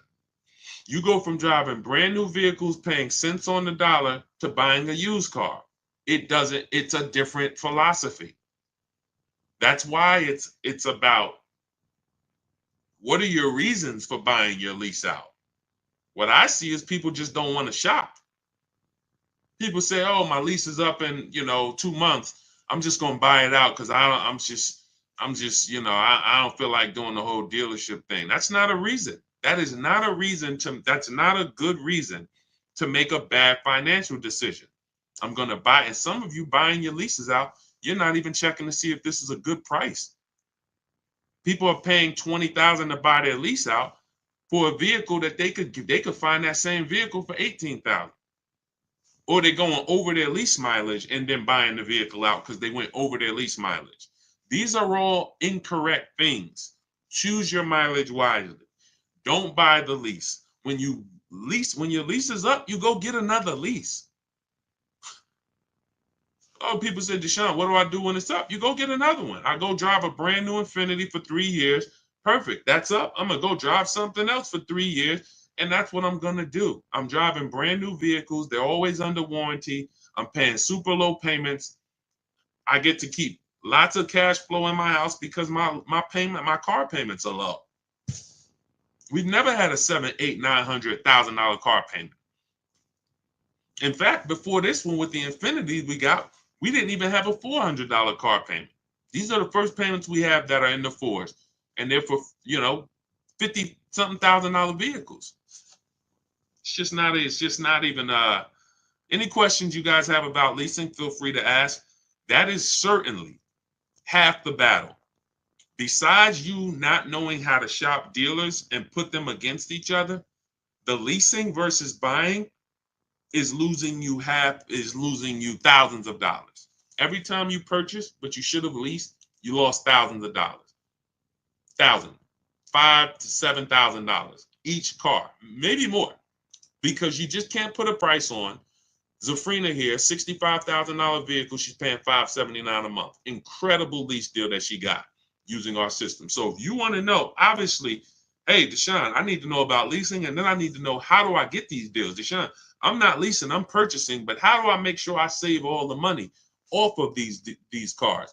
That's all in my new digital book. We used it. This is everything we talk about here. You want to learn to put dealers against each other. Stop negotiating with dealers, start making them bid, because every dealer has a different price. Remember this. It's like when you walk into a supermarket, if you see spaghetti sauce on sale, $3.99. You walk into another supermarket, the exact same spaghetti sauce is not on sale, it's $6.99. And then you walk into another supermarket and you see another sale, the exact same spaghetti sauce is $1.99. How is that possible? Retailers are selling for a different price. Same thing with cars. One Nissan dealer has a different price on the Nissan Altima than this Nissan dealer. Everyone is different. So in order for you to save the big money, you want to start saving the big money, and you want to guarantee that you save all the money you can, you need a system that's going to start making dealers bid, that's going to allow you to see all the options in the market instead of this, what NADA told us when we sold cars. Customers only visited 2 dealerships. That's NADA, which is a huge company that reports to car dealers and tells us what's going on in the market. They told us you're only shopping 2 dealers. That they're using that against you. They know you're not going to shop more than one or 2 dealers. So what you want to do is change that philosophy, learn to get at least, I have a system where I teach you how to get 25 dealers to compete for your business. Takes us 20 minutes. It's called the 25 to 5. We do this for new cars and leases. So all of this is in my new digital book. It's called Cars from Home, 7 Steps to Saving Time, Money, and Avoiding Dealerships. I want you saving time. I don't want you in a dealership more than 20, 30 minutes ever. I want you saving all the money that you should be saving. And I want you avoiding dealerships. You should not be talking numbers in dealers ever. All of this I'm going to lay out for you and teach you in my 7-step book. You can go get your copy. It's normally $97. But if you get to my TikTok bio or the Instagram bio or the YouTube comments or the Facebook comments, click that link before 30 minutes, you got your copy for $24. That's our welcome offer. All our new people, we give you a welcome offer where you can get your book for 75% off. So you won't pay the normal $97. You'll pay $24, but get there before 30 minutes is up. Now, as soon as you pay, make sure you save, screenshot the thank you page. You can open the book right there. It says as soon as you pay, click here to open your book. Then you can actually, we email you a copy. But sometimes you type your email wrong and we can't email you a copy to a wrong email. So you'll have my support team's email Monday through Friday. Reach out to them. If you don't see your book in the next minute, 5-10 minutes, reach out to them so they can get you your book. You have everything I teach step by step. That is the blueprint. And you can Google that book. It's 5-star rated very high on Goodreads. Thank you to everyone who's reviewed the book. We appreciate you. So go get your book. Come back to the broadcast. What's the lowest interest rate for a person with A1 credit right now? This is what I call feeling for the bottom. We don't want to do this because there's no way for us to know. What's the most I could get off of a BMW X5? What's the lowest I could get for this vehicle? The only way for us to know this is for us to shop the market and for us to allow people to compete and show us what they will offer us. We use a strategy for getting our loans called the bank bidding war. It's 3 rounds. 3 rounds. The first round is we're going to check to see, are there any special interest rates on the vehicle we're shopping for? So if we're shopping for a 2021 Toyota Camry, are there any special interest rates for certified vehicles? If we're shopping for a brand new Hyundai Elantra, are there any special interest rates for brand new Hyundai Elantras? 0%, 1%, 2%, things that no bank, no credit union would be able to touch. That's what we want to check first. Now, that's round 1. If there's a special interest rate, we don't need to shop anymore. If there's not a special interest rate, now what we're going to do, I have a tool in my book. It's called the Perfect Budget Calculator. It allows you to take the average interest rate. We tell you what the average interest rate is. You could take that average interest rate, Tell us what you want your payment to be. Tell us what your state is, how much down payment you want to do. And what we're going to do is that's going to create a bunch of goals for you. Who's ever been in a position where you're like, okay, I want to spend 30,000, 30,000, 30,000, and then you end up spending 32, 31. Type me if that's ever happened to you. Now, you can't negotiate the buyout on a lease. I haven't ever seen it. That number's set from the start. So what happens is when that happens, what you're dealing with is well,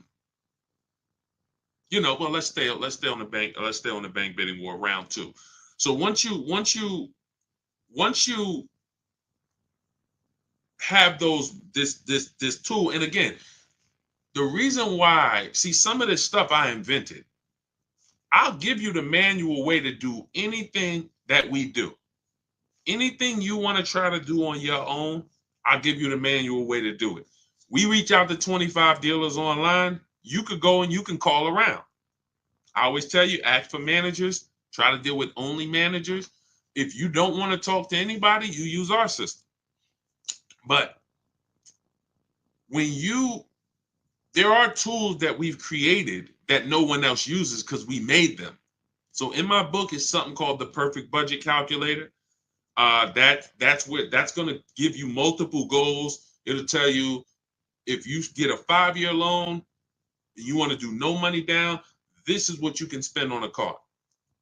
And it takes into account the taxes, the fees, because that's where it usually gets you. You go in, you're looking at a $30,000 car, you didn't factor in those taxes, you didn't factor in those fees, right? Next thing you know, they're like, oh, well, you got $3,000 in taxes and fees. Our calculator factors in for that early, and it tells you if you want to be at this payment, no money down, 5-year loan, that this is the state you live in, you can't spend any more than this on a car. And then it gives you other goals. And your max goal is going to be a 6-year loan with money down, using equity at your monthly payment. See, the reason why you're going over budget is because you don't have any goals below your max budget. I'm going to say that again. Type a $ if you understand. When you go into the dealership or you go shopping with your max budget in mind, you're usually always going to go over. What you need is multiple goals below your max. Once you have multiple goals below your max, now you can actually go in and start to look, can I find a vehicle for $23,000? Nope, I can't. All right, then I got to go up. Can I find something for $27,000? Nope, I can't. $28,000. Now your max budget might be $31,200, but we're not going there yet. And that's how you want to raise your budget. You never want a car salesman raising your budget for you. You want to raise your own budget. And in order for you to do that, you have had to set it. So I created it's called the Perfect Budget Calculator for those of you who are buying, purchasing cars. You plug that in, it's going to be your best friend. Now I have lease calculators and calculators we use for leases, calculators we use for used cars.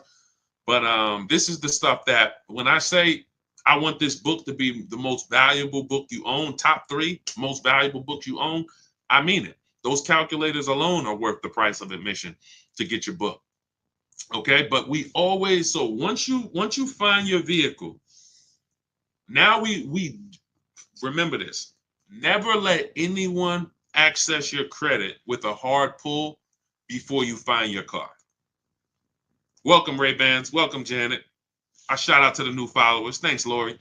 Never let anybody run your credit with a hard pull before you have found your car. Once your credit is accessed with a hard pull, there's something called the rate window.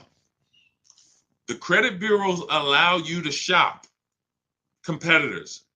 You can call, once you make your deal, you can call Bank of America and say, hey, give me an offer. Navy Federal, give me an offer. Chase, give me an offer. TD, give me an offer. You can let all these people run your credit.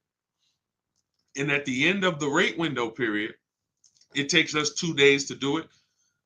it's going to have the same effect on your credit score as one hard inquiry. So when you go out and you find your car, you make your best deal, don't take the car. Don't say, oh, you want to take it today? No, there's a couple reasons you don't want to do that. First of all, especially if you have marginal credit. Sometimes the loan doesn't get funded. You got to bring the car back. But the real reason is if you're getting a loan, you want time to come home and shop your interest rates. That's the real reason. Put the car on hold. If you're not home already, you want to be home shopping interest rates. Or you're just going to buy the car and you'll always wonder, could I have gotten a better interest rate? It never goes away. I could ask you 3 years down the road, hey, you think you could have got a better interest rate on that? I don't know, man, probably. But when you had 10, 15, 20 banks competing, who understands that you're not going to have that thought? You're not going to have that buyer's remorse. Hey, you think you could have got a better loan? Nah, man, I had 20 banks look at my credit. No, and then I gave the dealers banks a chance to see if they could beat it. I got the best rate. You see what I'm saying? You want to guarantee. That's the difference. When you use what we're teaching you, you'll be able to guarantee that you paid the lowest amount for a car. Guarantee that you got the most amount for your trade-in. Guarantee that you got the lowest interest rate on your loan. Y'all, does that make sense? Type dollar signs if that makes sense. The world that we want you to step out of is a world where you had no assurance. You couldn't post your deal like Ansley and like these people I'm showing. Milligan. Look, Milligan saved $27,000 off a vehicle. It's doesn't even seem real. $79,000 electric Mercedes EQE. She got it for $51,300. Those of you who are on Facebook and Instagram, YouTube, you can see it. These deals don't come by accident. None of these people are posting their deals by accident. These come through strategy, making dealers bid, using the Cars from Home system. Cars from Home, this is where your power is, at home. This is where you make people compete, at home. You use this thing that God gave us called a computer, and you use it for your advantage. And you're gonna be blown away by how empowered you are when you actually start shopping for cars the way you shop for these other things in life. You use the internet to shop for everything else, but when it comes to cars, you're not using it effectively. You haven't been taught how to shop for cars effectively using the internet. And that's all we do. We will never go in and spend more than 30 minutes in a car dealership negotiating or anything. We're not even ever negotiating in a dealership. You want your deals to be made from home. Whenever you're negotiating in a dealership, you're putting yourself in a position where someone can waste your time. You can't see the market. You can't get competitor offers. Nothing good happens in the dealership. All right, so that's the process we use, the bank bidding war process. Every other process to get your car loan is going to lead to buyer's remorse. It's always going to lead to, did I do the best I could have? When you get the bids, soon as you get my book, you get a blueprint called the Bank Bidding War Blueprint. I haven't combined it into my book yet, but for those of you who are getting you're financing your next car, it could be a used car, it could be a new car.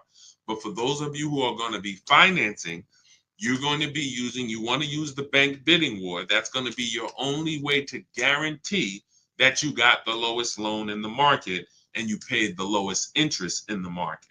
Okay, so all of this is in my new digital book, Cars from Home. For those who just jumped on, it's a digital book, so it could be in your inbox in literally 3 minutes. It's normally $97. Part of my welcome offer, you can get your copy for $24, but it's only for 30 minutes. You got to get to my TikTok bio, the Instagram bio, the YouTube comments, or the Facebook comments. Click those links. You'll see as soon as you click, has Get Deshone's new book, 75% off. As long as that timer hasn't hit 0, you got yours for $24. Once the 30-minute timer hits 0, the price does go back up to $97. And it's worth every penny. You can Google the book.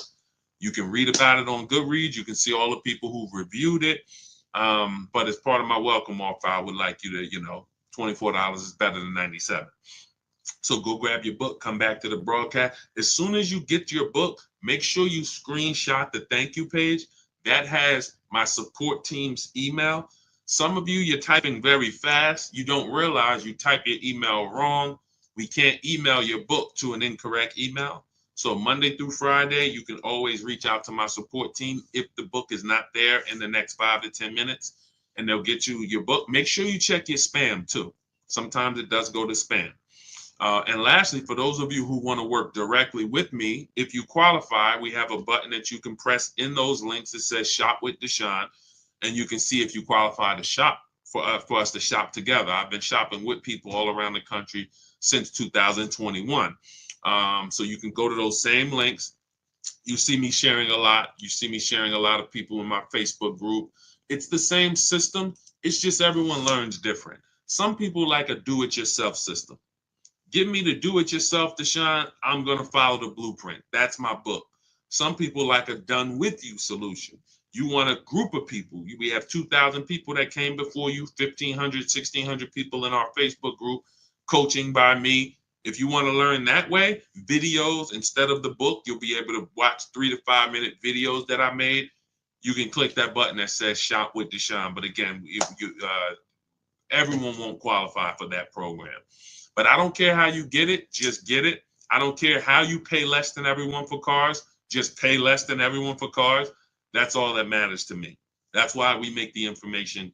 We put it everywhere. Get in where you fit it. Go ahead, Dolan.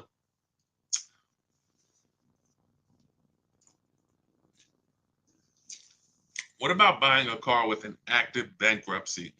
As far as I know, I'm not an expert on credit, but as far as I know, you're going to have to wait for the bankruptcy to be discharged.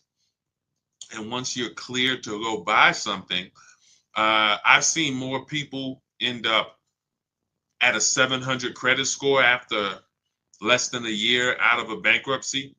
I've seen a lot of people get to work. You should follow somebody by the name of Shonda Martin. Shonda, Shonda Martin. Her pages are Road to 750 Plus. She's all over YouTube, Facebook, Instagram, TikTok. Road to 750 Plus. And what she does is she gives these insiders.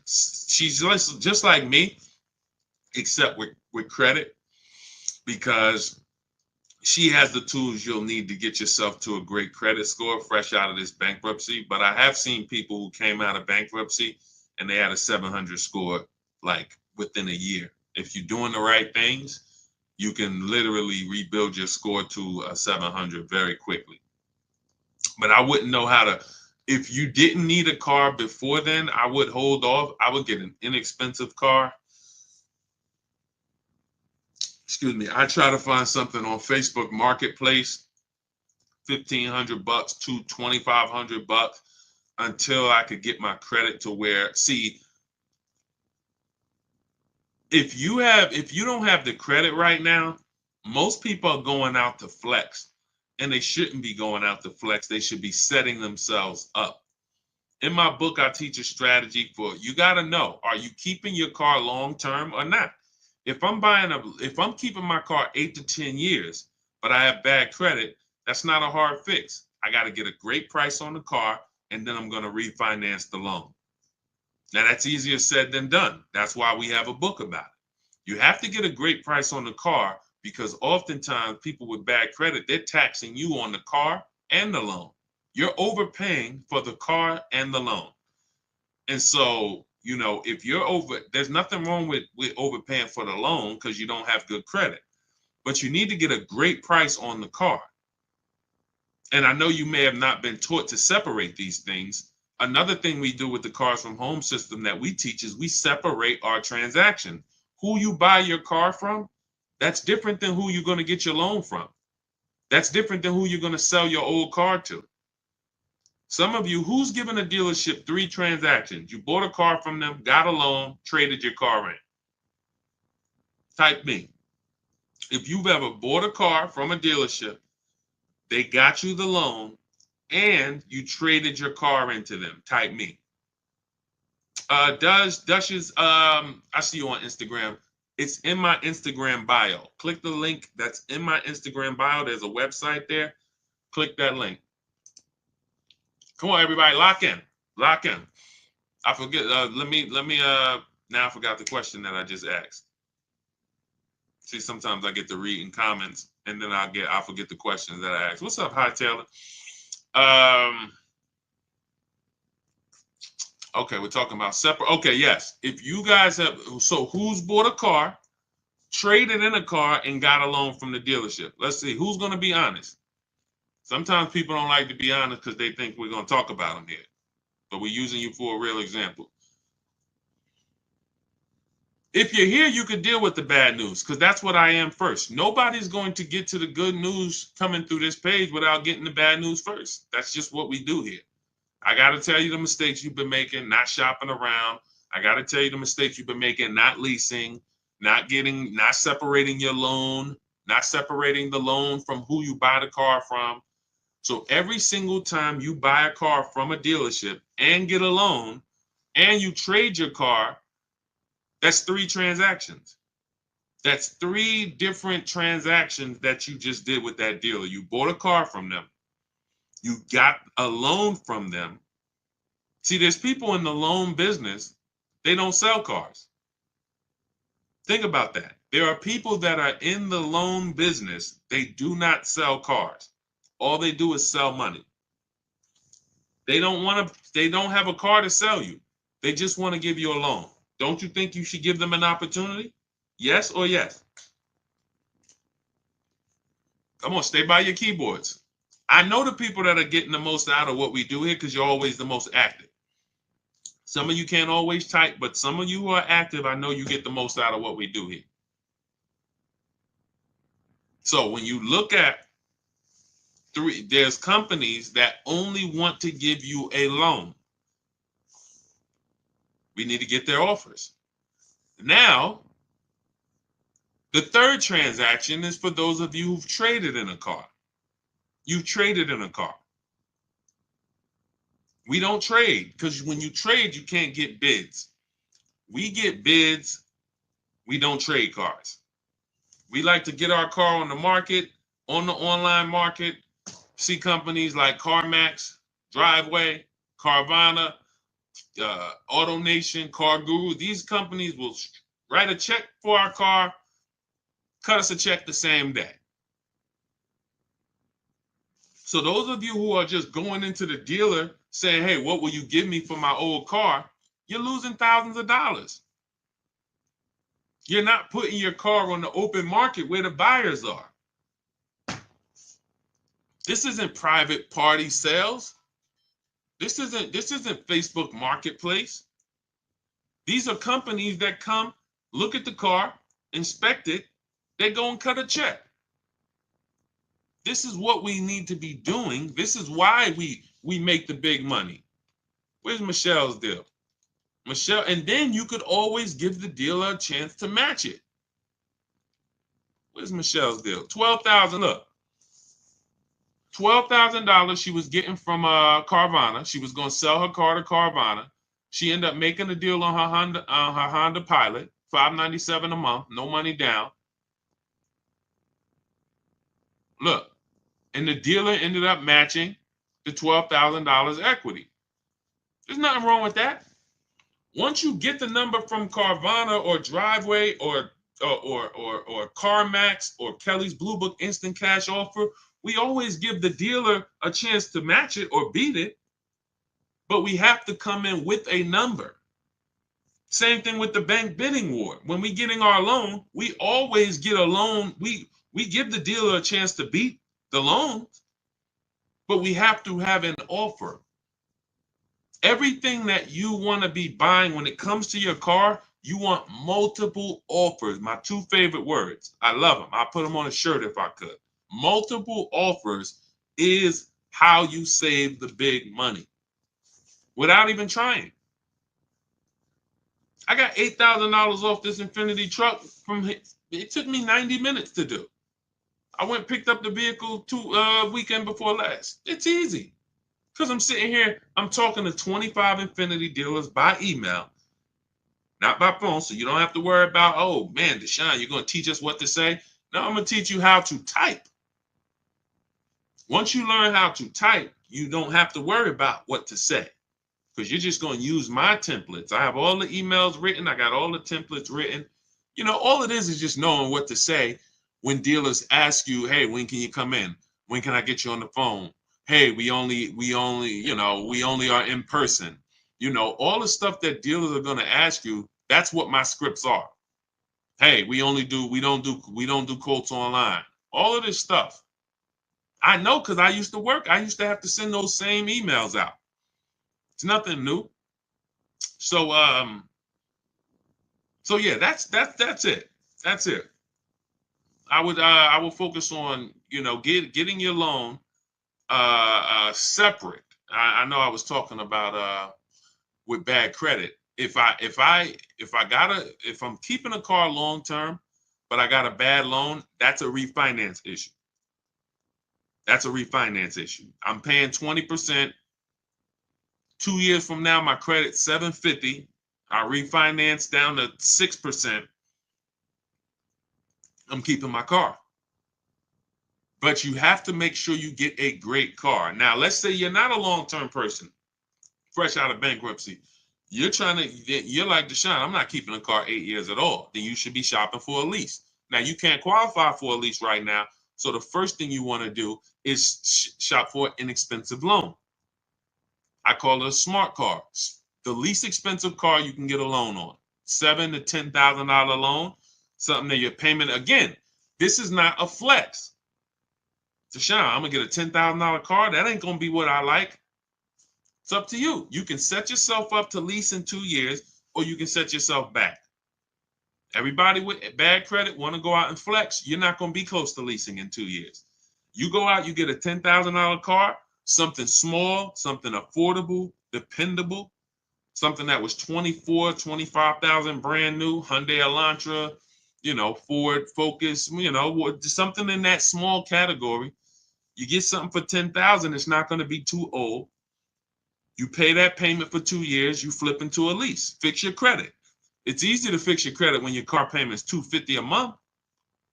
You go and get that expensive Dodge Charger you want, you're going to spend $650 a month for it. Your credit ain't getting fixed.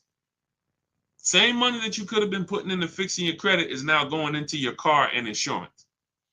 That's why if you can't get a lease, if you can't qualify for a lease, you should be getting an inexpensive car, $10,000 loan, get something small, dependable, build up a solid payment history for 2 years, and then you trading out of that into a lease.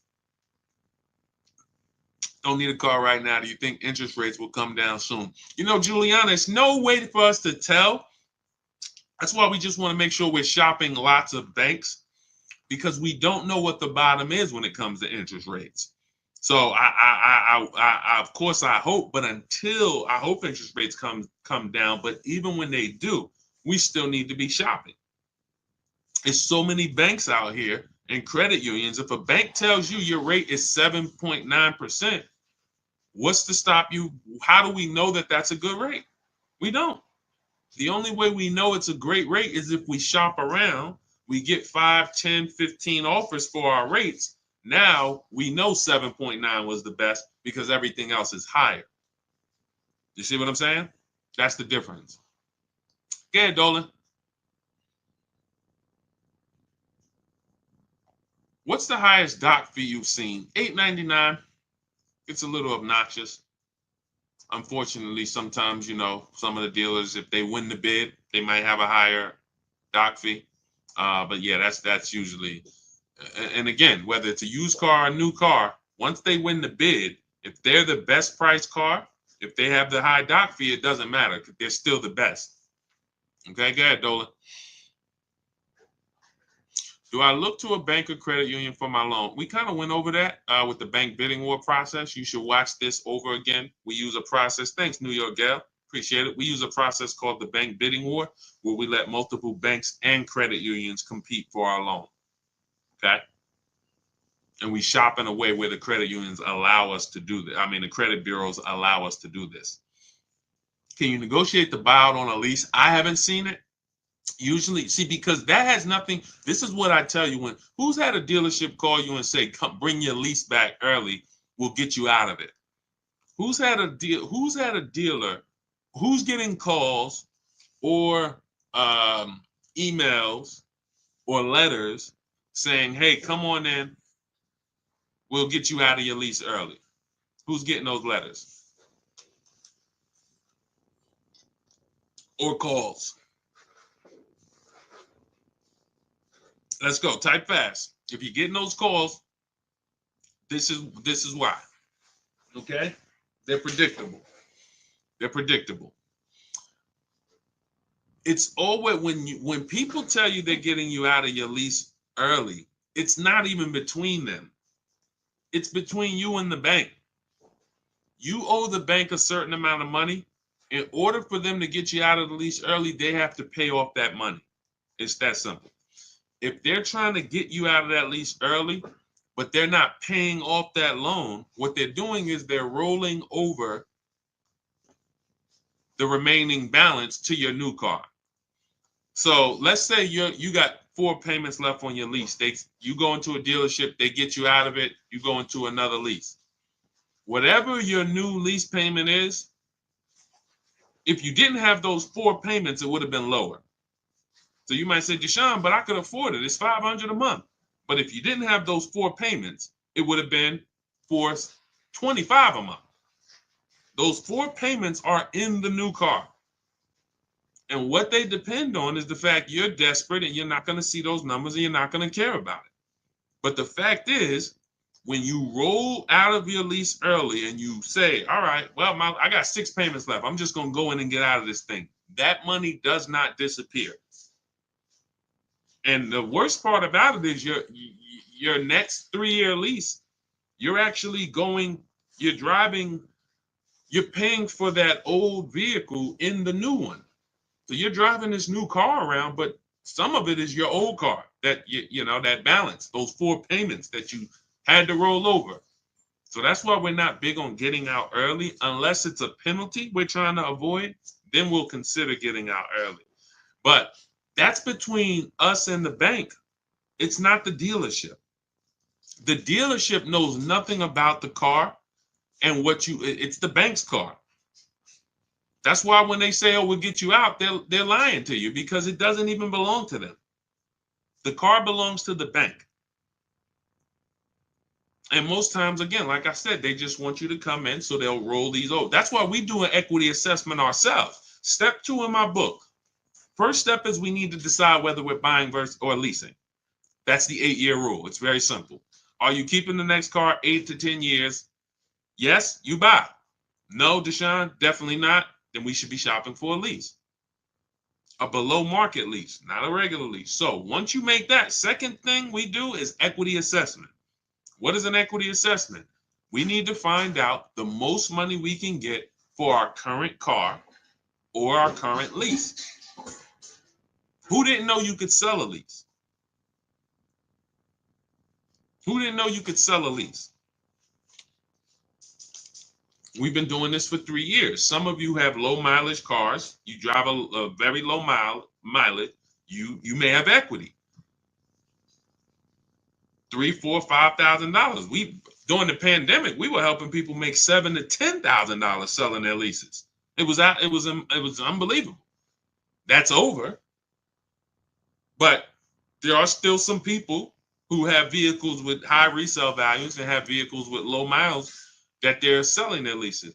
But this is what we do. We do an equity assessment ourselves. We don't let a dealer tell us anything. The dealer says my vehicle is worth this. No, we don't believe that. Like, what if they're lying? Oh, yeah, I didn't think about that. We do. So we need to verify what we can get.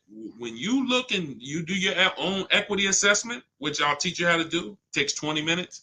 You get these 6 offers. You can see, wow, I see I could buy my lease for $20,000. Somebody wants to pay me $22,000. That means I could get out. You don't need a dealership to tell you, oh, because some of you are going to see, wait a minute, It don't look like I could get out my lease early, Deshone. I says I owe 20, but I'm only getting offers at 18, but I owe 20. Yeah, that means you got to stay in it until the end. You can't break the contract. Oh, so what if I call the dealer? If you call the dealer, they're going to put you on a car. It's not even a question. A dealer is never going to say we can't put you on a car unless it's a negative equity, too much negative equity, or credit is way too bad. But a dealer, thanks New York Gal, a dealer is never going to say, nah, this is not that's why I got in trouble every now and then, because I used to tell people, hey, give it a second, wait, let's talk in 2 months. And they used to say to me, why'd you let them leave? I'm like, listen, I think we can make a better deal for them in 2 months. Yeah, we could force something now, but why do we force it now? And that's the thing. They would rather force a deal, have you say, oh yeah, well, that's good, versus let's just wait 2 months for a much better situation. So these are the things when you're dealing with me, this is how we move. And anybody who knows me in New Jersey, they'll tell you this is the way I've been. I have not changed. When I worked for Mercedes, it was the same way. Somebody came in, tried to buy their lease out, I'm trying to slow them down and talk them out of it. What are you doing this for? This is a horrible idea. Somebody came in and they kept buying their cars and they should have been leasing. I'm talking to them. Hey, you know you're spending a ton of money. You could be leasing. And a lot of those people who are open to financial literacy, they listen. But that's the way I've always been. When you take this car buying thing seriously, you're gonna see how much money is in it. The people who don't take it seriously, you don't know how much money you're losing. You don't know you're losing 5-10 grand every single transaction. You don't take it seriously. But there's no way you're gonna get the results that we get. Danielle, Greg, 1% lease. Bonita, during the pandemic, $600 a month on a Kia Telluride. People was paying $800 a month for these during the pandemic. Look, $54,000 BMW 690. Sean's $20,000 discount off his F-150 Lightning. These are the things these things don't happen by accident. So those of you who are like, Deshone, I don't want to remember all of this. You went over a lot. I know I'm not going to remember all of this. Grab the book, grab your blueprint. That's my copy. That's Cars from Home, my new digital book, 7 steps to saving time, money, and avoiding dealerships. Cars from Home, 7 steps to saving time, money, and avoiding dealerships. You don't have to remember any of this. You'll have everything in a step-by-step format. First step is the most important question. It's the 8-year rule. As soon as you open the book, the first thing you are trying to decide whenever you buy or lease a car is 8-year rule. Am I keeping it 8 years or not? If I'm not keeping it 8 years, I'm shopping for a lease. It's just too cheap. The prices of these leases that we are getting are too cheap. Nobody can compete with, no buyer can compete. I don't care if you buy used, I don't care if you buy new, you cannot compete with below market lease deals in the short term. In the 8 years, you'll win. Once you get to 8 years, yes, you won. You paid all of that money, paid off your car. Now the depreciation is cooled off, you won. But in the short term, the leasing person is always going to win. Always going to win. Ansley, $554 a month, $58,000 car. He's winning. A person who's purchasing this vehicle is spending $1,200, $1,100. Even if they bought a used one, they're still spending $800. You see what I'm saying? So step 1 is always the leasing versus buying question. Thanks, New York Gal. Appreciate you. Step 2, equity assessment. For those of you who have a vehicle that you'll be replacing or a lease that that's gonna be expiring, we have to do an equity assessment on that. See how much money, can we pull any money out of it? Is there any equity? Then we move into deal-focused budgeting. How do we know a deal? How do we know a deal when it appears? Then we move into shopping, not buying. This is when we do our test drives. This is when we decide what we want. Many of you, you're not spending enough time deciding what you want. You're letting people rush you to make a $50,000 decision. This is not what we do. Step 5, we move into the market. We start getting offers. If you're buying a used car, I'm going to show you how to use my marketplace strategy, where you see the entire market within 100, 150 miles of you, and you're going to narrow it down based on title history, service records, accident history. I'm going to show you how to get the original price of the car, We do that in a couple different ways. You need the original price so you can see what's in the car, and so you can see how much discount you're getting off the original price. This is our used car strategy. That's all in there step by step. Step 6 is paperwork. Step 7 is delivery. By the time you get to step 7 in my book, I'm congratulating you on delivery. Either they're delivering the car to you or you're about to go pick it up. That's how it is. And it's in there for leasing, purchasing, new cars, used cars, high mileage drivers. It's all in there.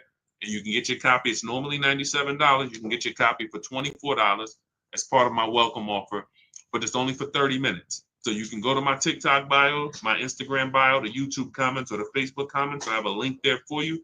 Click that to activate your 75% off. And then you'll see a button that says click the book. As long as you get there before the 30 minutes, you got your copy for $24. Okay, make sure as soon as you get your book, please screenshot the thank you page so you have my support team's email.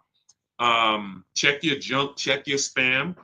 If your book is not there in 5 to 10 minutes, connect with my support team Monday through Friday. They'll make sure that you get your book.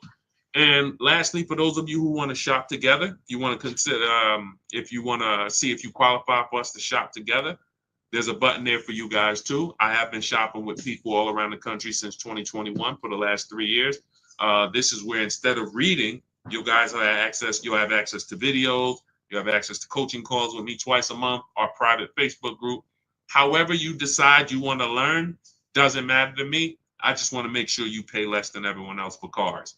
So watch the free streams, watch the free videos, get the blueprint, join the course. It doesn't matter. Just make sure you are applying what you are learning so that when you get your cars, you're proud to send me the deals. I want you to feel proud sending me the numbers.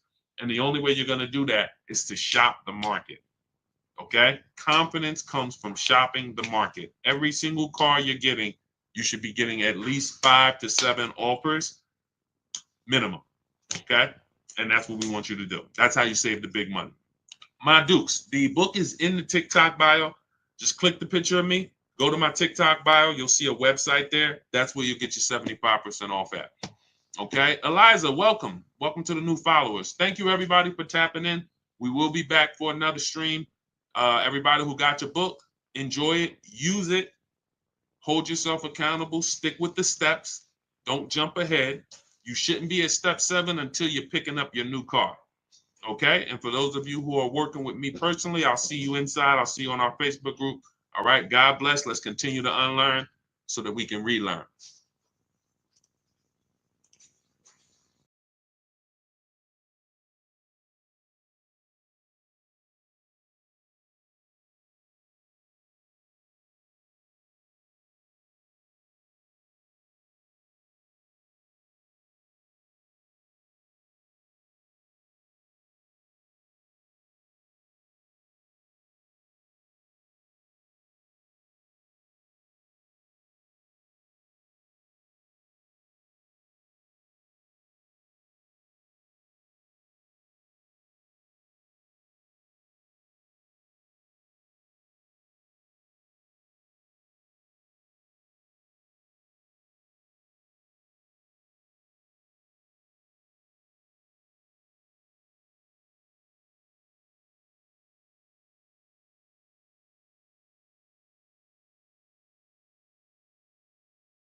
In 1 second, there we go. All right, let's talk about how we're going to get cars for less than other people are paying them. We are live. My name is Deshone. I'm publicly known as Deshone, the Auto Advisor. I want you to start typing your car shopping questions. Any questions you have about buying, about leasing, about getting good prices, quality, type them below. We'll get to as many questions as we can in the next hour. What's up, They Love Lady B? Good to see you. Welcome to the new followers. Shout out to the sharers. Everybody who shares this broadcast, thank you. We appreciate you. Start typing your questions in, and we'll get to as many as we can. I spent 14 years in the car business. For those who don't know me, I've been on the internet teaching since 2021. We've helped thousands of people around the country pay less than what everyone else is paying for cars. That's the name of the game. That's the only thing that's important. Okay. All right. I see we got a couple questions coming in from TikTok. You guys can, Dolan, you can start bringing some of these questions in. Everybody, no matter what platform you're on, type your questions. We usually like to get to questions early because the more longer we stay on, the more questions come. And now, we can't always get to your questions. So is Nissan going out of business? I haven't heard that. Let's see. I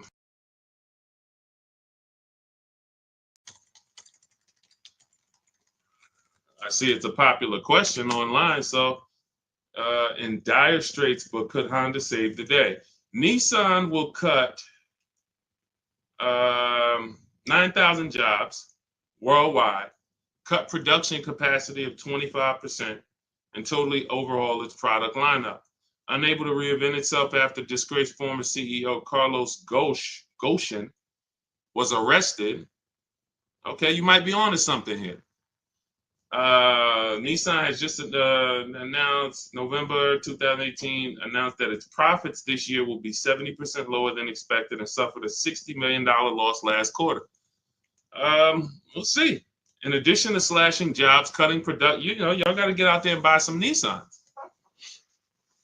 But listen, it takes a lot for a manufacturer to go under. A lot of the times what they're doing is they're overproducing cars. They're just making way too many cars for the amount of sales they have, and then they end up having to subsidize and give them away, rebates, incentives, low interest financing, and they end up, I guess, netting a loss when they do this stuff. So, they're going to go down. Remember the days, who remembers you used to walk into a car dealership, it was 200 cars in the back. When I worked at Mercedes, we literally, almost every deal I worked at, whether it was GM, or whether even the Lexus deal, I worked at a Lexus dealer for a couple months, and it just always had like 200 cars. Who remembers that? I don't go into dealerships to buy cars now, so I don't know what their inventory looks like. But this is more reason why you guys need to learn how to negotiate from home and start to put dealers against each other, because they are going to use this against you. When you walk into that dealership, they're going to use the fact that production is low. That's why when we're home, we're talking to 25 dealers. It doesn't matter what one dealer says. So no matter what dealers go out of business, no matter what, the name of the game is staying home, putting dealers against each other so that you pay the best price. I don't care about anything else. I don't care if it's 20 dealers in the country or 2,000. I'm calling the 20. We're putting them against each other, and we're going to find out which of the 20 is going to sell the car for the lowest price. That's the name of the game. Nothing else matters. Okay? Nothing else matters. Everything, and for those of you who watch the streams, you watch my free videos all over social media, if you want the exact blueprint, everything that I teach step by step, that is my new digital book. It's called Cars from Home, 7 Steps to Saving Time, Money, and Avoiding Dealerships. So you're going to have an entire 7-step system for getting below market leases, purchases, new cars, used cars from home. You're doing 90% of the work from home. We only need to be in dealers to test drive. We only need to be in dealers to pick up. We are not negotiating from the deal inside the dealership. So if you want the exact blueprint, that's my new book. You can see it's rated very high online. Thank you to everyone who's reviewed the book. You can get a copy. It's normally $97, but as part of my welcome offer, for 30 minutes, you can get a copy for 75% off, which is $24. So go to my TikTok bio, my Instagram bio, the YouTube comments or the Facebook comments, click those links, and then grab your book at 75% off. And you'll just have everything I teach step by step for putting these dealers and banks against each other. Okay, go ahead, Dolan, shoot the next question up. Keep typing your questions, everybody. Let's get to as many as we can. What's up, Wilfredo? Stephen May, good to see you. See the people checking in on TikTok. Is it better to buy used than new? It's two things. Affordability. Can you get everything you want in a new car, everything you need in a new car, and be under your budget? If so, then you have the option of getting a new one or a used one. You could afford both. Some people can't. Some people say, I need a 3-row SUV. I want it to have leather, remote start, navigation. I want it to be in a luxury class. And I can't get all of that. I can't get everything I want in a new vehicle for my budget. And they end up buying pre-owned. But if you could afford both, then it's really a matter of your values. Do you want, so you guys know, how many years do I teach? Let's see.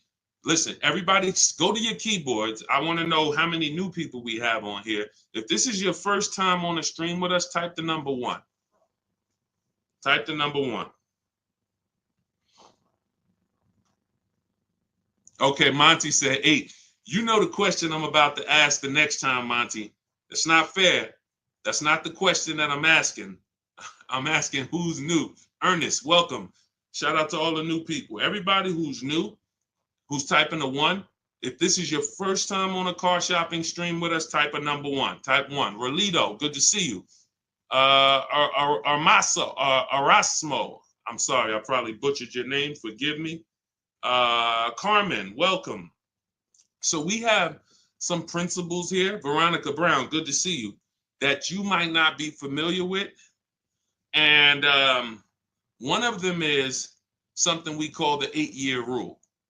The 8-year rule says if you're not buying cars to keep 8 years, you should not be buying cars. You should be shopping for a lease. You're going to pay a lot less as long as you know how to get good lease deals, structure them correctly. So if you are buying your vehicle, then I'm assuming you're keeping it 8 to 10 years. So some of you might say, well, I only buy a new car every 10 years, Deshone. I'm gonna just buy a new one because I don't want to buy it used. That's fine. So this is not the question of new or pre-owned comes down to 2 things: budget and then values. If you could afford both, then ask yourself, do you want to get a great deal on a brand new one, save all the money you can on a brand new one, or do you want to knock 20, 30, 40% off the price, shop for a pre-owned? You're not going to get the latest. You're not going to have the, full warranty, but you will knock 20, 30, 40% off the price. That's a matter of values. Okay? There's no right or wrong there. Okay? Go ahead, Dolan. Let's go, everybody. Keep typing your questions. This is Car Shopping Questions and Answers. I'm your host. I'm known as Deshone, the Auto Advisor. I spent 14 years in the car business, and for the last 3-4 years, I've been online teaching people how to pay less than everyone else for cars, new cars, used cars, and leases. And we do 90% to sometimes 100% of our deals from home. That's why our entire system is called Cars from Home. All right, bad credit. Can I still get a car? I have a full-time job. It's my student loans messing me up. Sure. You just need, so first thing you want to do is separate your transactions. What does that mean? Anytime you buy a car from a dealership, you've done business with them. That's a transaction. Anytime you get a loan from a dealership, that's a transaction. And anytime you sell your old vehicle back to them, you call that trading, but you're actually selling the vehicle back to them. That's a transaction. So in order for you to get a great deal, the first thing you're going to have to do is start separating the parts of your transaction. So we separate those 3. Who we buy our car from is different than who we get our loan from. That's different than who we sell our car to. Because if you trade your car into a dealership, they give you $10,000. But you could have sold it to Driveway for $12,000, then you lost. Is that a loss? Can we all agree? Can we all agree before we move forward? This person's asking, they said they have bad credit. They want to know if they can get a job. If you could have sold your car to a buyer like Driveway for $12,000, but yet you took, lock in, y'all. Come on, y'all know the people who get the most out of what we do here are on their keyboard. They're not eating cereal and watching a bunch of stuff while they're trying to listen to me in the background. You're not going to save thousands of dollars on cars being distracted. So when you going back to the separating of the transactions, if you don't separate your transactions, you can't make sure you got a great deal on each one of them. Hit the like button if y'all understand that. You need to get a great deal on your old car. That means whoever, if there's buyers out there, you need to get the most money for your old car. If you don't get the most money for your old car, you didn't get a great deal because you left some money on the table. If you could have got a 4% interest rate or a 5% interest rate, but you're paying a 6% interest rate or an 8% interest rate, you didn't get a great deal. Hit the like button if y'all understand that. This is okay, I got a great deal on this Honda that I bought. The dealer took off a bunch of money. It was the best offer, but on my loan, I should be paying 5%, but I'm paying 7.9% because I didn't shop around for my loan. I didn't get a great deal. I got a great price on the car. So this is the name of the game. Looking at each part of my transaction, I'm getting a loan. How do I make sure I'm getting the best loan? I need to get bids. You're going to get familiar with that word the more you hang around here. Bids. Bids. See, somebody's asking, 2017 Audi A4, 8.2% APR. Is that good? The only way, see, that's a buyer's remorse question. Unfortunately, and this comes from mixing transactions. If we had shopped for our loan separate, you bought your Audi A4, got a great deal on it, put it on hold. Don't take it home the same day. Who knows, the dealers love to get you. When we sold cars, we wanted you to take it the same day because we didn't want you to change your mind. But at the end of the day, there's some downfalls to you taking a car the same day. You can't shop around for your interest rate. So now you're out here paying 8.24%. How do we know you couldn't have got 6.9? How do we know you couldn't have got 5.9, 7.1? How do we know that? Did you see enough offers for you to know that? See, if you had said to me, I know you didn't because you're asking that question. If somebody says to you, hey, you're paying 8%, is that good? Is that the best? Now, if you say, well, look, I had 8 credit unions, 8 banks, and all the dealers' banks try to compete, 8% was the best. You see the difference? You see the difference?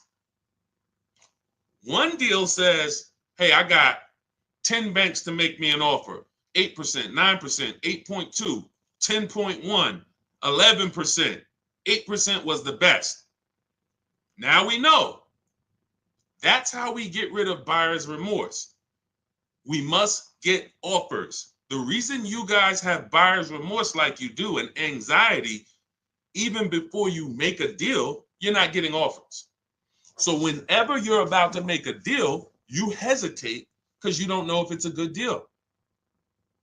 You can solve all those problems by learning the Cars from Home way to car shop and getting multiple offers. It's very simple.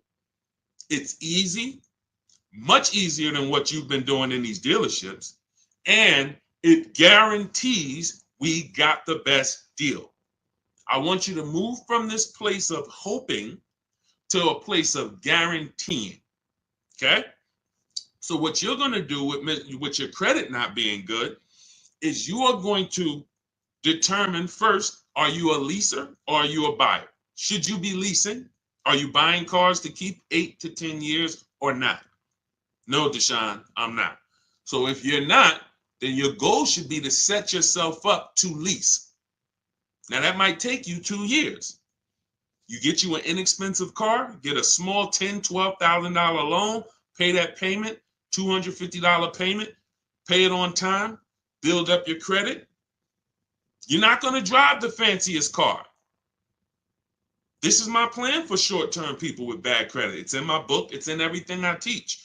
If you have bad credit, you know, Deshone, I should be leasing. I want to be driving brand new cars, like the people you show in these streams, paying cents on the dollar, super low payments, but I don't have the credit yet. You're setting yourself up. Let's get set up for the lease. And if you're a person with bad credit and you are going to keep the car 8 to 10 years, then you got to make sure you got a great car. Find yourself a great car. You can use our system, new car, used car. Once you find that, you use an independent lender. I have some I recommend in my book. And now, LendBuzz is one of them. LendBuzz is a solid company. You're going to pay higher interest because your credit's not good. But in 18 months or a year or 2 years, when you fix your credit, now you refinance. So 2 plans for people with bad credit. One of them is short term, small car, flip out of it into a lease in 2 years, drive something you don't like for 2 years, pay it on time, fix your credit, be responsible, invest in your credit so that you can go out here and make power moves, and then you move into a lease. The second plan is for the long-term person with bad credit, 8-10 years. Fix your buy your car, get a great deal on it. You're going to pay 18%, 20%, 25% interest, whatever it is, and then you're going to fix your credit and refinance. Simple. Simple. These are the plans. Okay? All of this is in my book. For those of you who like Deshone, there's no way I'm going to remember all of this. You can grab my book. That's the blueprint to everything I teach. It's called Cars from Home, 7 Steps to Saving Time, Money, and Avoiding Dealerships. It's already 5-star rated. You can Google it, and you can get a copy for $97. But if you get there, as part of my welcome offer, you get it for $24, 75% off. So it's normally $97, but you can get yours in my TikTok bio, my Instagram bio, the YouTube comments, and the Facebook comments for $24 for the next 30 minutes. And it'll be in your inbox. You'll have the entire bad credit plan from start to finish to set yourself up. Okay, so use that 75% off link in the comments or in my bios. But it's a digital book. So as soon as you pay, on that page is the link to open your book. I also email you a copy. Make sure you have my support team's email because some of you type your email wrong. All right, let's go. Let's go. Go grab your book. Come on back to the stream. And that's just those of you who don't want to bother remembering all of this stuff. You're not taking notes. Our price is going to be low. Wagoneer with such back orders. I don't care about any. If I'm shopping for a Wagoneer. Oh wait, Dolan. What question are we doing? Okay, this is Gangrene Jets. Our price is going to be low. Wagoneer with such back orders. First of all, if I'm shopping for a Wagoneer, my only objective is to connect with 25 dealers. I have a strategy in my book. I'll show you how to do it in 20 minutes. I want to get 5 to 7 offers, and I'm going to see who's going to sell me the vehicle at the lowest price. It's very simple. All of that other stuff is defensive, and you can't control it. I don't care about one dealer's back orders. I don't care if I went to 2 dealers and they told me it's back orders. I want to talk to 25. Whenever we're shopping for a new car or a lease, we are speaking online by email through to 25 dealers. I already have the scripts for you. Now you could do this yourself. You want to pick up the phone and call around? That's fine. The reason why you must do this is because you're going to see that out of 10 Jeep dealers, 8 of them are overpriced. Their best deal is never going to be the lowest deal in the market. They're not going to go below a certain amount. They would rather sell the car to somebody else. So they'll take whatever they're buying. When they look at you, who's had a car salesman look at them and say, hey, Michelle, hey, this is my best deal. This is our best deal we can do. Coffee head. What's going on? Shout out to the people checking in on TikTok. Who's had a dealer look at them and say, this is my best deal? And you sit there and you wonder, are they telling the truth or not, right? Here's how we know. And in fact, there's no way to know, but here's what we do. We have other dealers' best offers too. Very important. This dealer's best offer is different than another Jeep dealer's best offer. It's similar. I've been using this analogy lately about an item in a supermarket. You walk into you get some spaghetti sauce, $6.99. It's not on sale.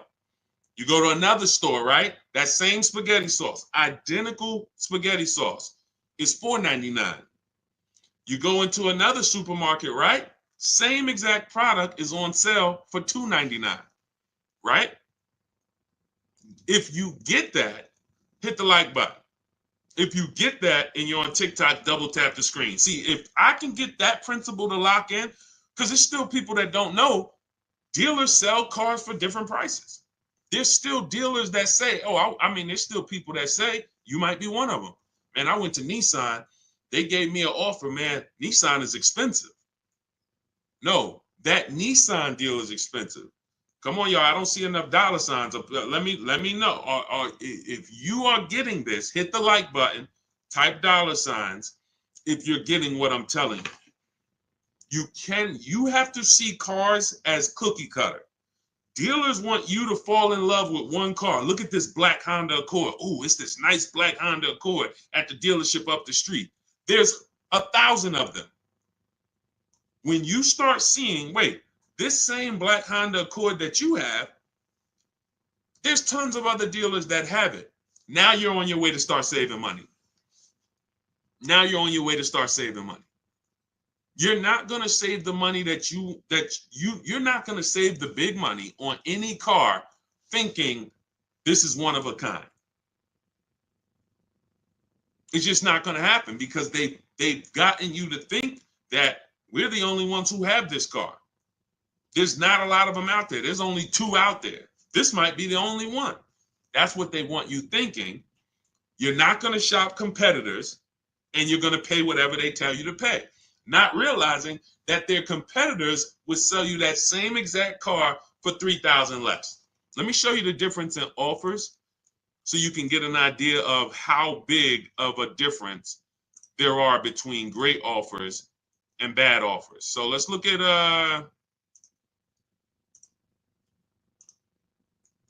Teddy. Teddy's always a good deal because it's a what I love about Teddy is there's a $300, wait, not 856, 956, 1056, 1123. So from Teddy got a BMW from his best offer of $856 a month, no money down, $73,000 vehicle, to his worst offer is $1123 a month, no money down. Same vehicle. Look at this. The highest offer he got was $1123. His best offer was $856. Same exact car. He's talking to multiple BMW dealers the same way I want you shopping multiple dealers from home. And he sees, wait a minute, this dealer's giving me $856. This dealer's giving me $9. His local dealer gave him $986. Look. My local dealer came in at $986 and even told me in an email, look, even told him in an email, this is the stuff some of you be believing. He didn't think I'd find a better deal out there. His local dealer, local BMW dealer close to him, he probably went there to test drive the car, probably was looking at the car for months. Oh, one day I'm going to come back, man, I'm going to get that car right from this dealer. That dealer, $986 a month. Told him, nah, I don't think you're going to find a better deal out there. Meanwhile, $856 a month is what he closes the deal at. You must shop multiple offers or you're not going to save the big money. You're never going to guarantee it. So I wouldn't say, I don't care when it comes to the Wagoneer, what back order. I don't care if you got a car on order. You might walk into one small dealership and they say, oh, we don't have any. And they're trying to make you think no one has any. No, that's not the way we do it. And again, there's a couple reasons why we reach out to 25 dealers. One, we get the highest chance of getting 5 to 7 offers. You must get 5 to 7 offers so you can see how many are overpriced. And then we get to shop out of all of these dealers' inventories. What's up, OnStar? We get to shop out of all these dealers' inventories. You walk into a dealership, you're looking for a black car. They might not have it. You come back, you're shopping out of 25 dealers. Somebody has a black car, usually more than one person. So that's my thing. I don't believe anything dealer says unless 25 dealers tell me. All right. Go ahead, Dolan. And, you know, it's a story that they're selling you guys. Unfortunately, look, as an ex-car salesman, I can tell you this. The name of the game with cars is not you winning. It's making you think you won.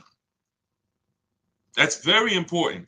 It's very important for you to distinguish the difference between winning and thinking you won. Winning is you saw all the offers, you had a lot of people competing, you picked the best offer. That's winning.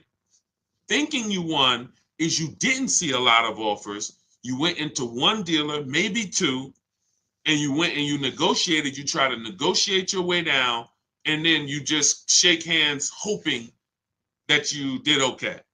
It's a very big difference. One is anxiety prone, buyer's remorse prone. The other is not.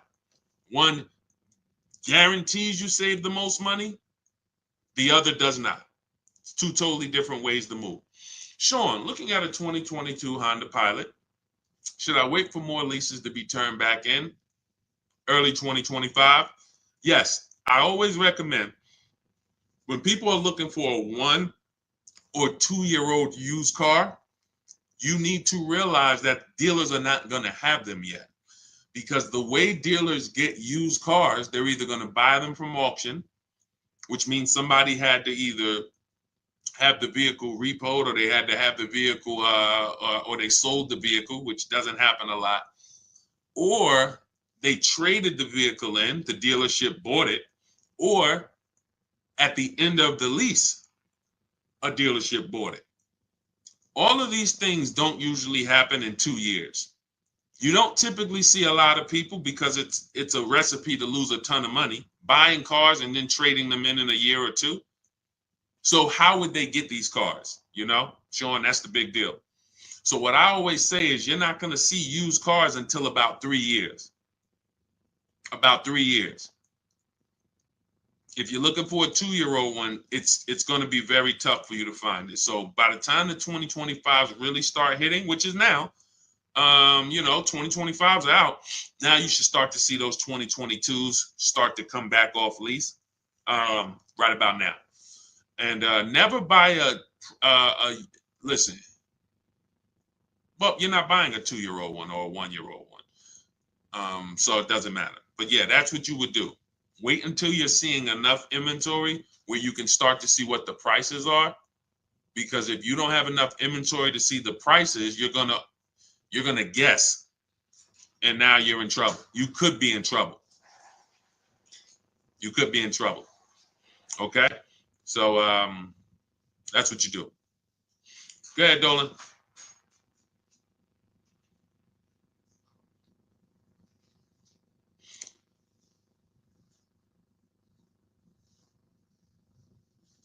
Hey, with New Year's cars coming in, how much can I expect the dealer to drop on previous years? It's different for every car. I'm going to show you a variety of discounts, and you don't want to guess. You do not want to guess, because you are going to lose. Like, take somebody, let's look at Tiffany. So I'm going to take somebody like Tiffany. Tiffany she used my book. She's using what you would learn. You have my book. You can use our systems to create this bidding process. She got $6,500 off. You can see right here, a $44,000 Mazda CX-90. $6,500 off. Now she got multiple offers. So who has this car? Some of you may have this car. And you're like, Deshone, I didn't get $6,500 off though. This is why we got to change the way we're shopping. So she got $6,500 off. That's on this car. Now, somebody like Sean, he gets $20,000 off on an F-150 Lightning.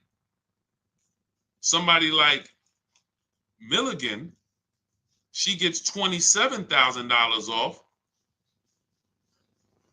with the rebates and discounts on her Mercedes EQE. As you said, you saw Teddy, who I showed a little while ago. He said that his best deal, from his best deal to his worst deal, was $856 a month, all the way up to like $1129. So you have no idea how much the dealer who's going to win your business is going to take off. because you don't know what rebates are on the vehicle. You don't know what incentives they've given them. You don't know anything. Who cares? You come in and asking for the invoice price. If any of these people had paid invoice price that I just showed you, they'd be thousands of dollars poorer. If Tiffany, instead of 6,500 off, she just took the invoice price, she would have just paid like 4,000 more. If instead of 20,000 off, Sean would have took the invoice price, he's going to pay 17,000 more for his truck. So here's what I know about negotiators. This is why I say you negotiators, you don't really get good deals. I know you. I used to be a negotiator for a living. Here's why I tell you, you guys don't get good deals. You think you do. You don't know where the bottom is. And you go into a dealership and you are trying to feel for the bottom, not realizing that if you're dealing with what we call an 80% dealer, which is no matter how much they discount, they're never going below a certain amount, then you can't get them down. Once they say that's my best deal, that's my best deal, you take the deal, not realizing that a dealer that's 45 minutes away would have beat that deal by $5,000, $3,000. This is how it works. This is how it works. You cannot go in looking to feel for the bottom on a car. You don't know, you don't have access to any of the information to know what dealers truly own the car for and how much incentives and rebates they have. So what do? You get bids. It's very simple. You just get bids. See, what you want is you want a magic pill. You want, okay, every single car that's a Range Rover Sport, you should save $6,200 from that. Go get it. Oh, that's a Mazda CX-90. You should save $7,100 from that. That's a BMW X5. You should save $10,000 off that. That's what and that would prevent you from having to do the work. That's not what happens. That's not a reality. It's not a possibility. Even if, like I just got an Infiniti. We got an Infiniti truck. We leased it a couple weeks ago. $499 a month, $1,200 out of pocket, $54,000 vehicle, beautiful vehicle, QX60 Lux. They took off $8,000. They took off $8,000. I didn't go into the dealership to get that $8,000 off. I stayed right here, spoke to multiple Infiniti dealers. They all competed. Some of them took off $3,000. Some of them took off $5,000. Some of them took off $6,000. One of them took off $8,000. I sat right here while people were competing. See, they've got you begging for deals. Unfortunately, you're spending 5 figures, 50,000, 70,000, some of you, 100,000, some of you, and you're begging for people to give you a deal and buy. And that's not. You start shopping the way we want you to shop. Embrace what I'm trying to tell you. Use my 7 steps. You'll be empowered, and you can shop from home. You'll have people competing for you. You'll start feeling like you're the prize, which is what you should when you're spending this much money. So there is no estimate. There is no, I think you should save about 10 grand. If Milligan would have started shopping for her Mercedes and she would have been like, well, I'm getting a $79,000 Mercedes. I got it up on the screen because everything I say, I like to prove it. $79,000 Mercedes. Now you look and you say, all right, she might have went in here if she was a good negotiator and she said, man, I'm looking for 10% off. I'm looking for 10% off. I'm looking for whatever. Just make up a number. She didn't know she was going to get $27,000 off. While she sat at home, this was her best offer. She had other offers. That's the best one. This is how you find the bottom for every car. New car and leases, not used cars, new cars and leases. So we do these deals all year long. I'm not concerned with a new year, not concerned with, marketing, end of the month. None of this stuff matters. That's all smoke and mirrors. Okay? All right, I don't do any contacts, Legendary. We have multiple ways that we help the public. Everything I teach is in my digital book. So for those of you who are like Deshone, I want them, give me the blueprint. I want to know everything. I'm not going to remember this. Just give me everything. See, you could go through all my free videos. I got hundreds of free videos about new cars, leases, used cars, shopping, loans, all on my pages.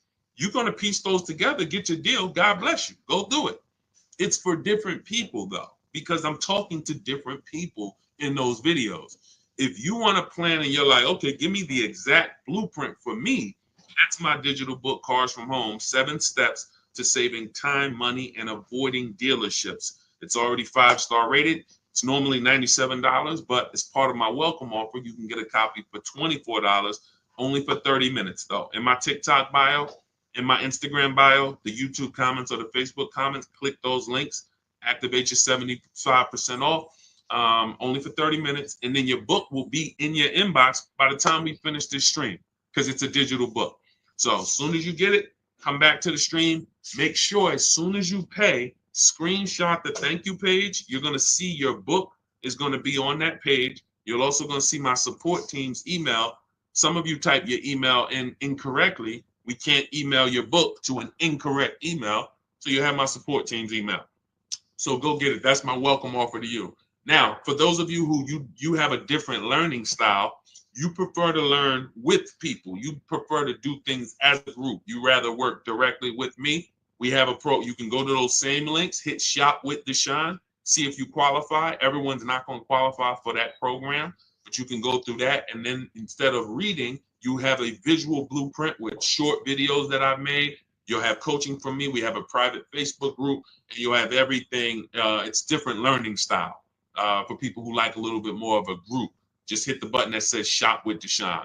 Okay. I don't care how you get the results. I don't care how you save money on cars. You could do it my way. You could do it your way, as long as you do it. And what I find is most people just aren't doing it anyway. They're not doing it any type of way. Go ahead, Dolan. Let's try to get through more. See, we got a lot more. So let's go. How do I drive the car I want? BMW 745 without paying an outrageous monthly amount. It's very simple. Money. When it comes, all right, so when you're buying, the only way you're going to save is you got to get money off the car, because when you are buying a car, a $70,000 loan is going to be what a $70,000 loan is. Only thing is interest is going to change. $70,000 on a loan is roughly $1,300 on a 5-year loan. $1,300. Maybe if you take a 6-year loan, you could get it to $1,200. That is what a $70,000 loan costs. Now, you might say, well, Deshone, I can't afford $70,000. Okay, it's 2 ways. You're either going to purchase it and put money down so that your loan is not $70,000. Deshone, instead of $70,000, I put down $20,000. My loan's only $50,000. All right, you got $1,000 a month car payment. $900 a month if you take it for 6 years. And I see some of us on here, and I know what you're thinking, Deshone. My payment's lower than that. You took a longer loan, and I don't like talking about those things. I don't like to talk about people with 8-year loans on cars, or 7 even. That's like if I'm in a $1 million house, but I'm in a 50-year mortgage. Yeah, I'm living in a mansion, but my mortgage is 50 years, not 30, not 15. I stretched my way into this house. I didn't comfortably move in. I couldn't afford the mortgage for 30 years. I had to get a 50-year mortgage to live here. That's how a 7-year, 8-year, 9-year loan is. You're just paying too much for a vehicle. You're paying too long for a vehicle. And at a time where your car's paid off, you should be putting money away. You're still paying monthly payments. You should be putting money away for repairs and for upkeep. So that's how you buy. You can't change. Now, what you can do is you could look at leasing. If you're not keeping your cars 8 years, you saw Teddy's deal on his BMW. We got 2 BMW deals I'll show you. Tope got her BMW i4 eDrive, $54,000 vehicle, $690 a month.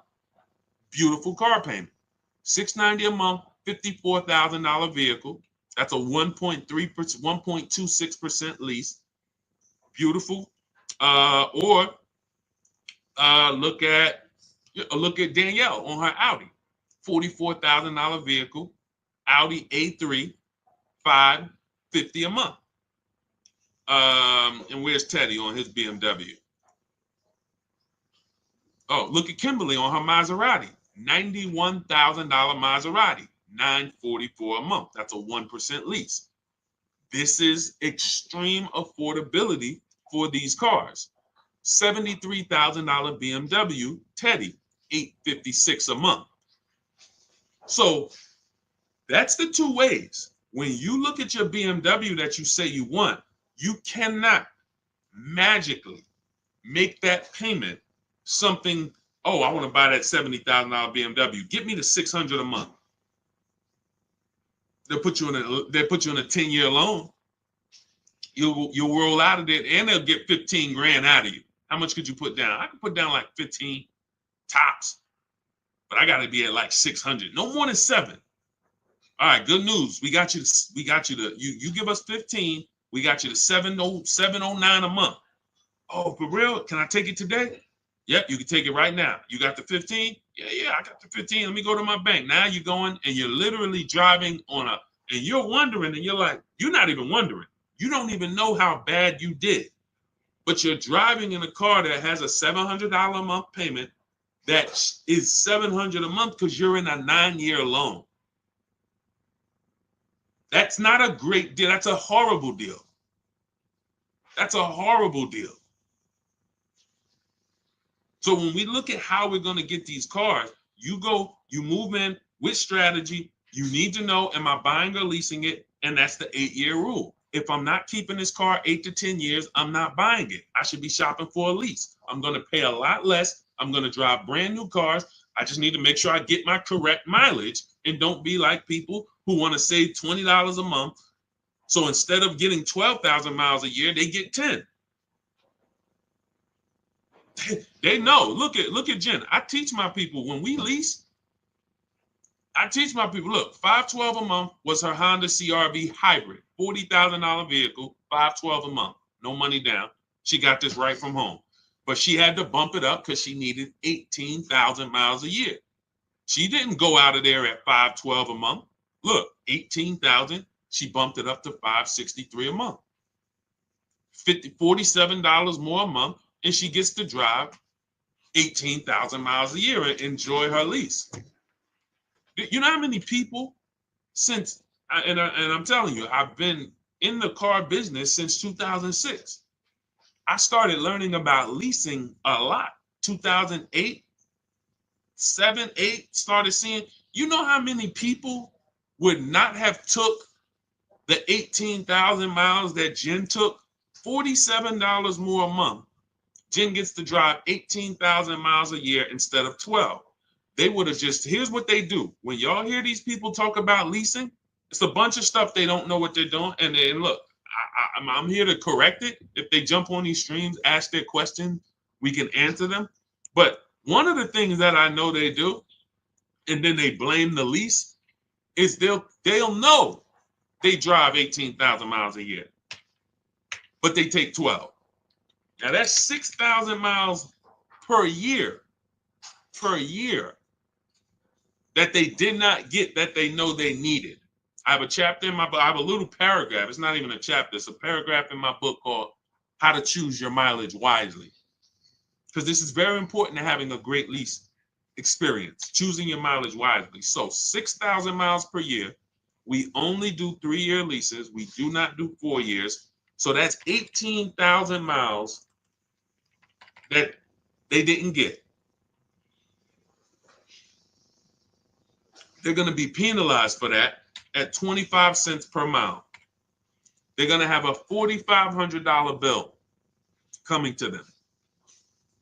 And they'll probably call the dealership and say, hey, I went over my mileage. Can you get me out of it? And the dealer, who has nothing to do with the car, it's the bank's car, will roll that penalty right into the next lease. And then they end up paying. They never get great deals. These people are never, if you're this person, I'm talking you need to change this because you're never going to get great deals. It's just not going to happen. You cannot roll penalties into your next lease and think, oh, I got a great deal, when you didn't have to roll those penalties in. You didn't. And the first thing you should have did was pick the right mileage. And then, let's stop getting out of our lease. So the point is, let's get to this. $4,500 is the penalty that's coming. Now watch this. Jen, she only raised her payment $47 a month for 36 months. That's $1,692. $1,690. I'm talking to you high mileage people who like, oh, Deshone, I drive 15,000. Can I lease? I drive 18,000. Can I lease? I drive 30,000. Can I lease? If you're not keeping your cars 8 years, you should all be leasing. It's not even a question.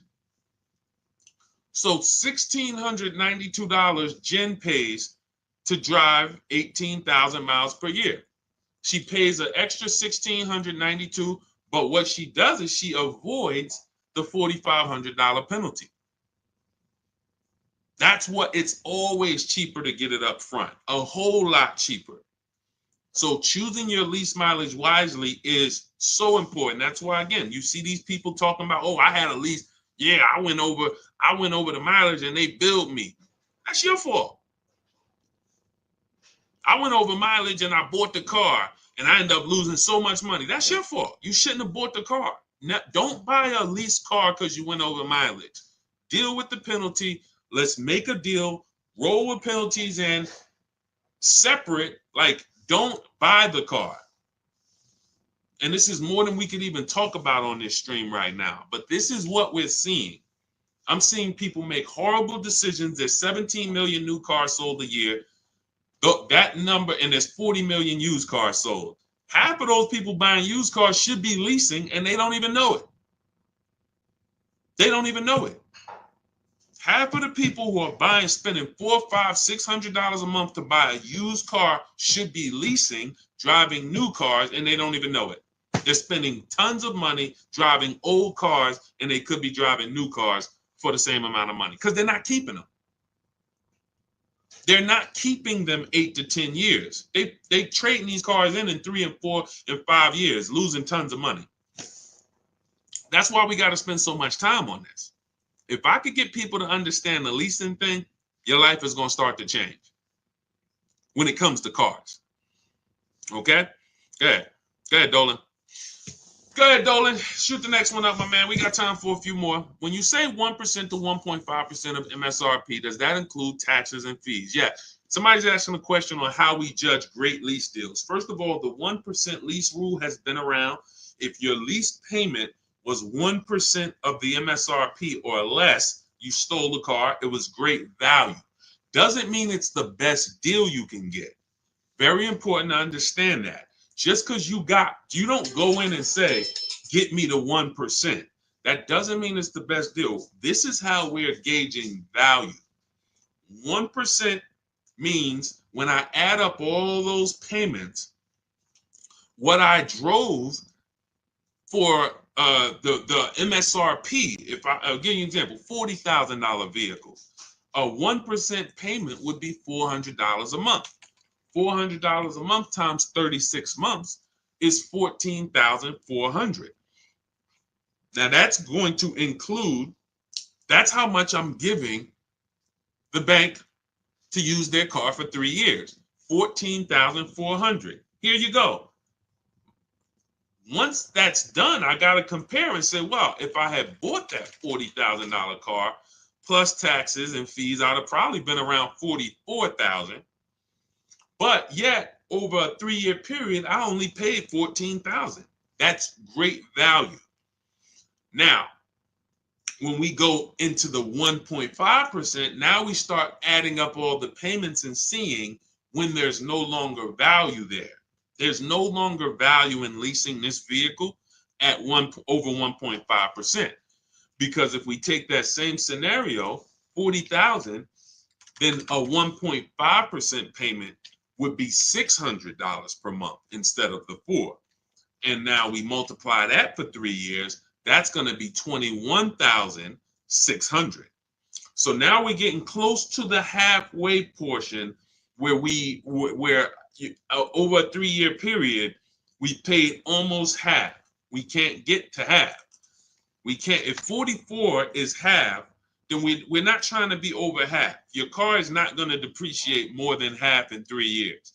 At the most, it usually will get to, close to half, especially the ones that depreciate rapidly. You'll get 45%. That's why we got to cap it somewhere. That's why that 1.5% is listen, people didn't know they were getting bad lease deals. When I announced the 1.5% rule, people started hitting me and saying, yo, D, I can see that I didn't get a good lease deal. I thought I did. And that's just the reality. We need to know that. We need to know, when is it we paid too much for a vehicle we're giving back to the bank? When have we paid too much for a vehicle we're not going to own? That's why the 1 to 1.5% rule exists. But yes, it does include all taxes. 1% includes the taxes. That is your payment. When we shop for a lease, we have a very specific way. I have in my book a strategy I call the 25 to 5. Everybody who learns from me, you know this strategy. We connect with 25 dealers online. You're going to use my email scripts and templates, and you're going to get 5 to 7 offers from those 25 dealers. Now, once you get those 5 to 7 offers, you're going to see a big range, but we get the offers with no money down. Everything we do when we shop, the Cars from Home way, is always with no money down, whether you buy or lease, because it's much easier for you to see if you're getting a good deal when you're not putting money down. When you start putting money down, it starts to confuse the deal. And unless you're really, really good at math, it's going to be hard for you to see that you might not be getting a great deal. All right. So now we shop with no money down, 12,000 miles per year, taxes and fees in the payment. We tell the dealer, assume tier 1. Many of you are having problems car shopping online because you just don't know what to give the dealer. The dealers don't have everything they need to even give you an offer. That's why we have templates where we tell them the cars we have in our household so they can see, do we qualify for any rebates? We tell them what we do for a living so they can see, do we qualify for any incentives there? We tell them our zip code so they can factor in the taxes. These are all things I have built out for you in these templates when we shop for new cars and leases. Now, used cars are a different strategy because we use a marketplace strategy. It's like shopping on Amazon when we're shopping for used cars. But with new cars, this is the format. We tell people, this is how you submit your offers to me. And if they submit them differently, we tell them, please submit them in this format. Because tons of people are going to try to offer y'all leases with money down, $3,000 down, $5,000 down. We only get offers with no money down. First month's payment only, that's it. When you lease, you pay at the beginning of the month, you give them your payment, you drive off. That's all we're giving. When we are getting offers, that is how our templates are set up, and that's how we're able to screen the offers. You are having a big issue screening your offers because they're all coming in a different format. This deal is doing $2,000 now. This deal is doing $5,000 now. This deal is doing $2,289. This is why it's a formula. Part of why internet salespeople exist is to make it hard for you to shop online. They want you coming into the dealerships so that you can go and negotiate with them, and that keeps you from shopping their competition. That's what internet salespeople's job is. It's not to sell you a car online. Who's tried car shopping online lately? Is it good or bad? Who's tried car shopping online lately? Just type good experience or bad. Good experience or bad. Let us know. Good experience or bad shopping online. Car shopping online. Jim, I have the emails already. I can't walk you through the emails because I wrote them all. I have like probably 30 to 40 different replies for what they say. It would be too much for me to walk you through. That's just grab your book if you want to use the templates. They're all set up in there. If not, you got to deal with your own emails.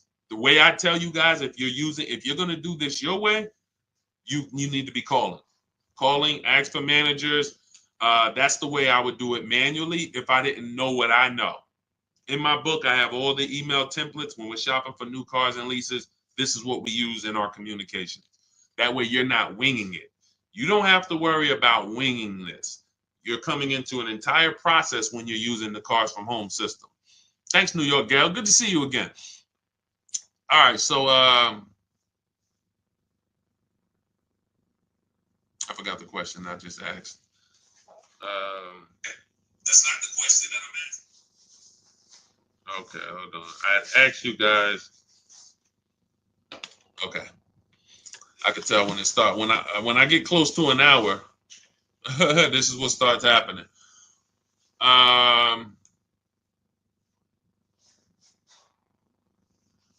Hold on one second, Dolan. I'm trying to remember what I was just. What's the point we were just making? Okay, it's fine. Okay, Dolan, pull that next one up. What is the average percentage off an MSRP on a Mazda 5 Series? We had a similar question to this. I mean, you can watch the replay. I don't want to answer it again because we spent probably 5 minutes on this. So just watch the replay on YouTube or on Facebook. Rewind to maybe about the halfway point. You're gonna see somebody was asking how much discount they should get off of BMW. Similar question, similar answer. I have a lease now. How do I go about buying the car? Well, why do you want to do that? You've already leased the car for 3 years in most cases. Now you're going to turn around and buy it out. Are you keeping it another 8 years? You're going from driving a brand new car to buying a used car. What's the reason for that? What's the reason? That's all it is. People think this buying your lease out, it's all it is buying a used car.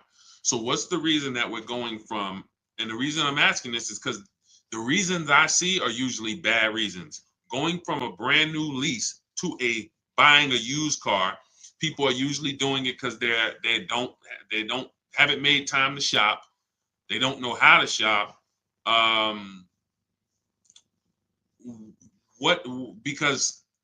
Or they got a bad lease deal. So now let's just say you got for a car, let's pull up a car. Let's look at Ansley.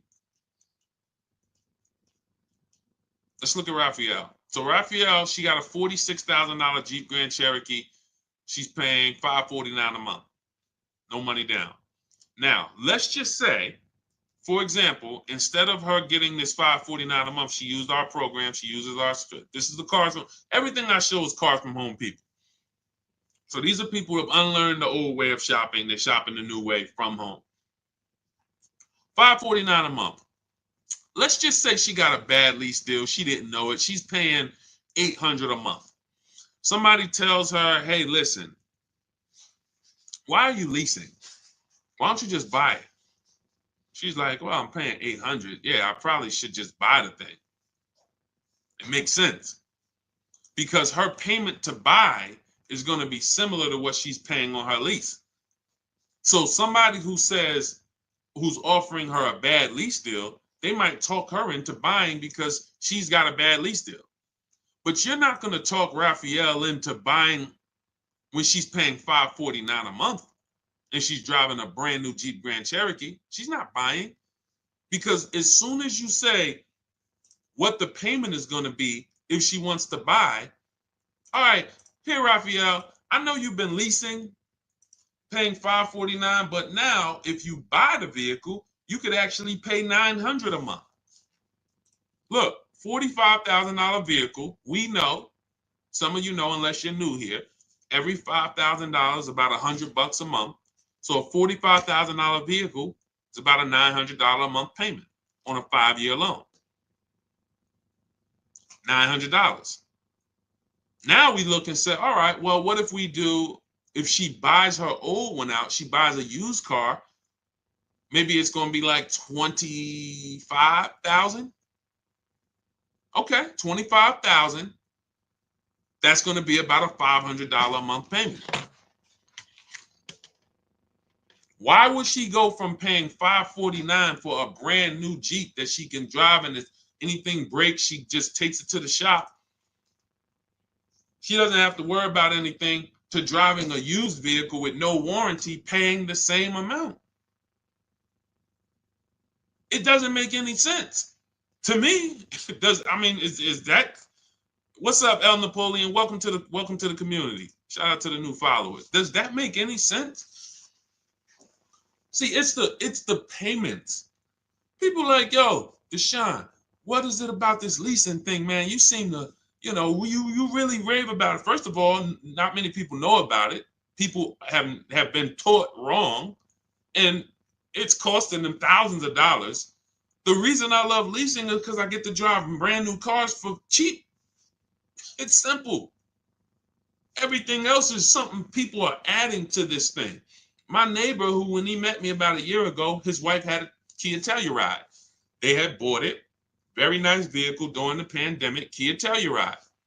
$45,000 vehicle, whatever. He's paying $800 a month. He totals the car. His wife totals the vehicle, and said, his wife said, no, he said, Deshone, I noticed you teach this 8-year rule. If you're not keeping the car 8 or more years, you should be shopping for a lease. I said, that's right. He said, so I'm not going to keep it. I said, okay. He said, all right, so I'm going to shop for my lease. I said, cool. He gets a lease on a Kia Telluride, $479 a month. A brand new 2024, $479 a month. He was just paying $800. Do you think he needs anybody to tell him about leasing versus buying anymore? He just had the same exact vehicle in his driveway, taking $800 a month from his bank account, flipped to a lease, put no money down, and is paying $479 a month for the new version. You're just stuck. You got to get a great lease deal. You got to make sure your lease is correct. And again, if you're somebody who you keep in cars 8 to 10 years, this is not for you. But it might be for your daughter. It might be for your wife. When I see people, oh man, leasing is a waste of money. I buy my cars and I keep them till the wheels fall off. Okay, what does that have to do with the other people in your house? Is your son, your 19-year-old son doing that?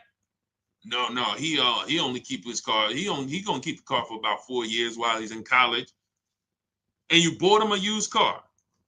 Yeah, I bought him a used, like little Hyundai Elantra. How much was it? Oh, I got it for like 16. Okay, what's the car payment? I pay about $350 a month for him. Okay, perfect. So you're gonna pay $350 a month to get your child this used Hyundai Elantra that they're not gonna keep 4 years. They're only gonna keep 4 years when you could have put them into this brand new Hyundai Elantra for $365 a month. Brand new, all the latest safety. If you look at India's deal, $365 a month, no money down, $28,000 vehicle, almost $29,000 vehicle, $365 a month. But you got them driving a vehicle with no warranty. Got to have a tow truck on speed dial because if something breaks, you never know. What's on? Junior's out there, his car broke down. Now you got to call them, and you could have been paying $365 a month, same payment, and had them driving a brand new vehicle. Doesn't make sense. Now I can see if you wanted to go cheap, $2,000, $3,000, $4,000 vehicle, you just want to pay cash. But if you're going to have a payment, some of you should be leasing cars for your children. You should not be buying them old used cars and they're at college. A friend of mine said that. He's like, Deshone, man, I remember my dad got me a Ford Mustang. Man, I was so expensive, man. I said, you know what you could have leased a Ford Mustang for back then? Probably $499. Probably like the Dodge Chargers back then was leasing for $350 a month. People paying $700 for them. I like to buy my cars. So you're gonna pay $700 for that? Yeah, man, but I like to buy it, man. But I'm paying $350. Yeah, but you leasing yours. You realize we could drive the same place? Like, If we wanted to go on vacation to Florida, just drive down there, we can both go. You realize that, right? Yeah, but you leasing yours. You got to get that back in 3 years. This is going to be mine once I finish the loan. And how long is the loan? 6 years. Okay. This is what I've been up against. And if this is you, just understand that's why I'm here. And this is why I laugh about it, because I'm like, sometimes people are not listening to financial, to just, this is not up for opinion. If I could drive a brand new car for less money, a lot less money, why would I be buying? Do you have to put money down the lease? Margaret, look at all of these lease deals. Margaret just asked, do you have to put money down the lease? It's a great question. All the lease deals, when you do it our way, the Cars from Home way, we are submitting our offers. We're submitting our emails to dealers, and we're telling them, submit offers to us with no money down. We must get at least 5 offers, or we're not going to get these prices. You must get at least 5. You're not going to walk into one dealer, 2 dealers, and get these prices. We get them from home. That's why our system is called Cars from Home. Now look at Danielle. Audi, $550 a month, first payment down. That's all she gave him. $550, drove off. Look at Greg. Look, $56,000 vehicle, $527 a month. Look, he said, I think somebody messed up on the paperwork. No other dealer came close. Multiple offers. $600 a month for Bonita. This was back during the pandemic when people were paying $800 a month for Kia Telluride leases. She got hers for $600. That was back in December 2022. I remember people paying $10,000 over sticker for Kia Tellurides. It was crazy. No money down. This is Taupe, $690 a month on her BMW. No money down. This is Charles on his Palisade lease, $49,000 vehicle, $597 a month.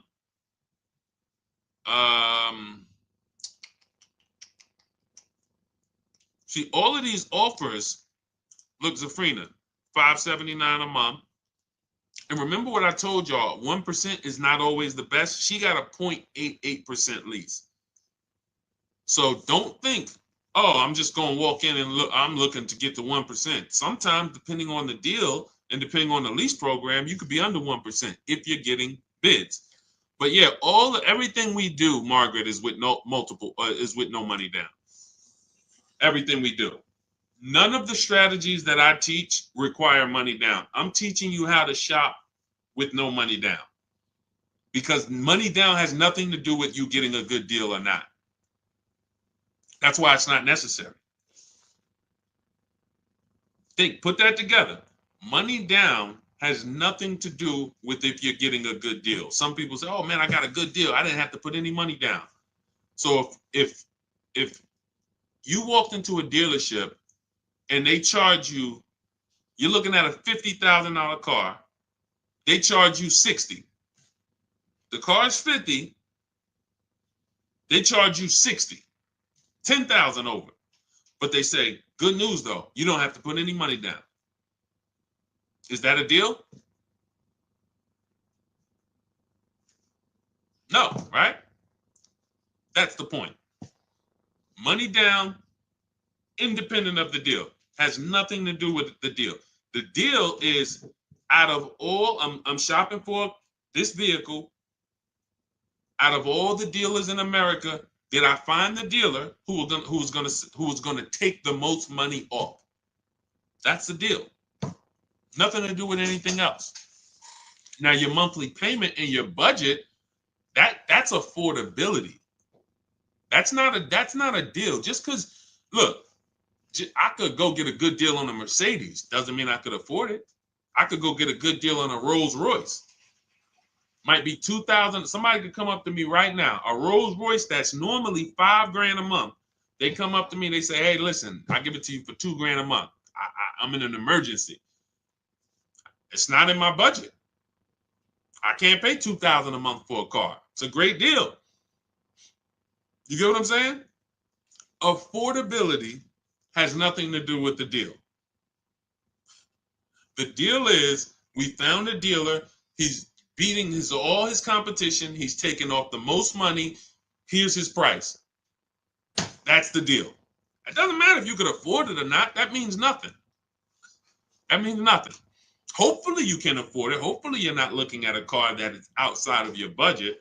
But that is affordability, monthly payments, money down, zero to do with did I get a good deal. All that does is what did I want my payment to be? What did I want my payment to be? All right. So now everything that we're teaching is in my new digital book. If you're like, Deshone, I want the whole blueprint. There's no way I'm going to be able to remember this. So much stuff we didn't even get into. We didn't get into high mileage driving.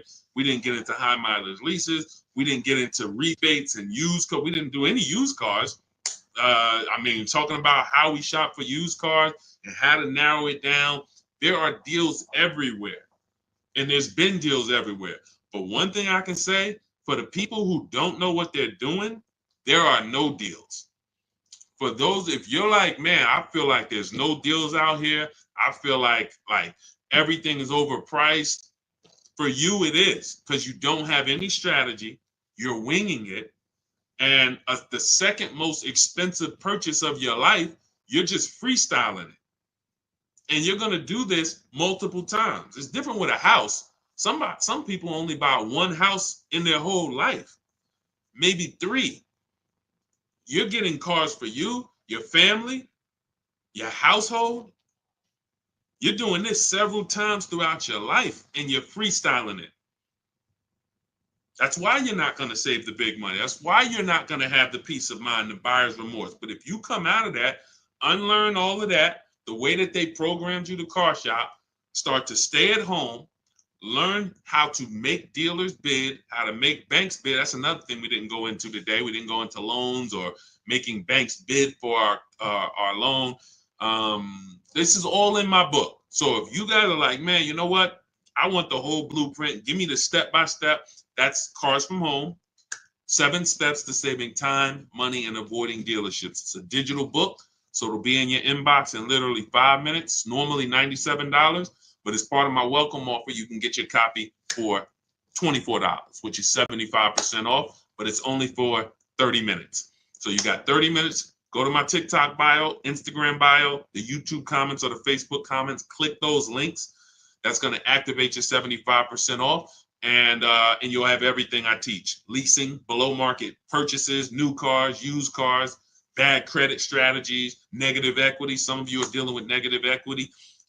It's all in there step by step. So once you pay, make sure you screenshot and save the thank you page. You can open the book directly on that page, but I also email you a copy. But sometimes you type your email wrong. I can't email a copy to a wrong email. So you'll have my support team's email. If that book isn't in your inbox in 5-10 minutes, Monday through Friday, reach out to my support team so they can make sure that you get your book.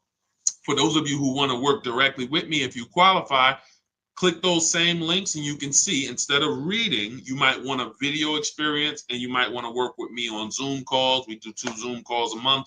And then we have a private Facebook group with over 1,500 people in it that have come before you. If that's more of your learning style, then you can hit the button that says Shop with Deshone, and you can see if you qualify for us to shop together. Other than that, I put the information out. We don't hold back. There is no, hey, if you pay, this is what you get, except I have calculators. So there's things I can't give because I built them inside my book. There's like 5 different calculators, custom calculators that we use, budgeting calculators you put all your lease offers into, and then it tells you what to counter. Same thing with purchases. So I got a ton of stuff in there that's proprietary, but everything else I give away. I don't hold back anything in these streams. But I just know some people are like, I don't want to remember this. I'm not gonna remember this. Let me go deeper and make sure I have access to everything I need to know to save thousands of dollars on cars and time. People spending 5 hours or 2-3 days in dealerships. This is ridiculous. It's not necessary. Hey, you'll wonder why you didn't come over sooner, because it's out of control. People going back to the dealers 2-3 days. Let me see if I can get some more money off. Anyway, it's not a good way to do business. So shout out to everybody who grabbed your book. Thanks for checking in. I think we went as thorough as we could today. We'll have a lot more coming. No, you cannot use, Naya, you can't use anything to negotiate your lease. She said, can I use Edmunds to negotiate my lease? Nothing is going to do the work for you.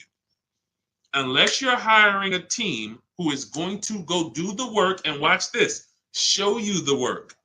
See, the difference with these brokers or people who you hire to say, oh, you just do it for me, is they're not actually presenting the offers to you transparently.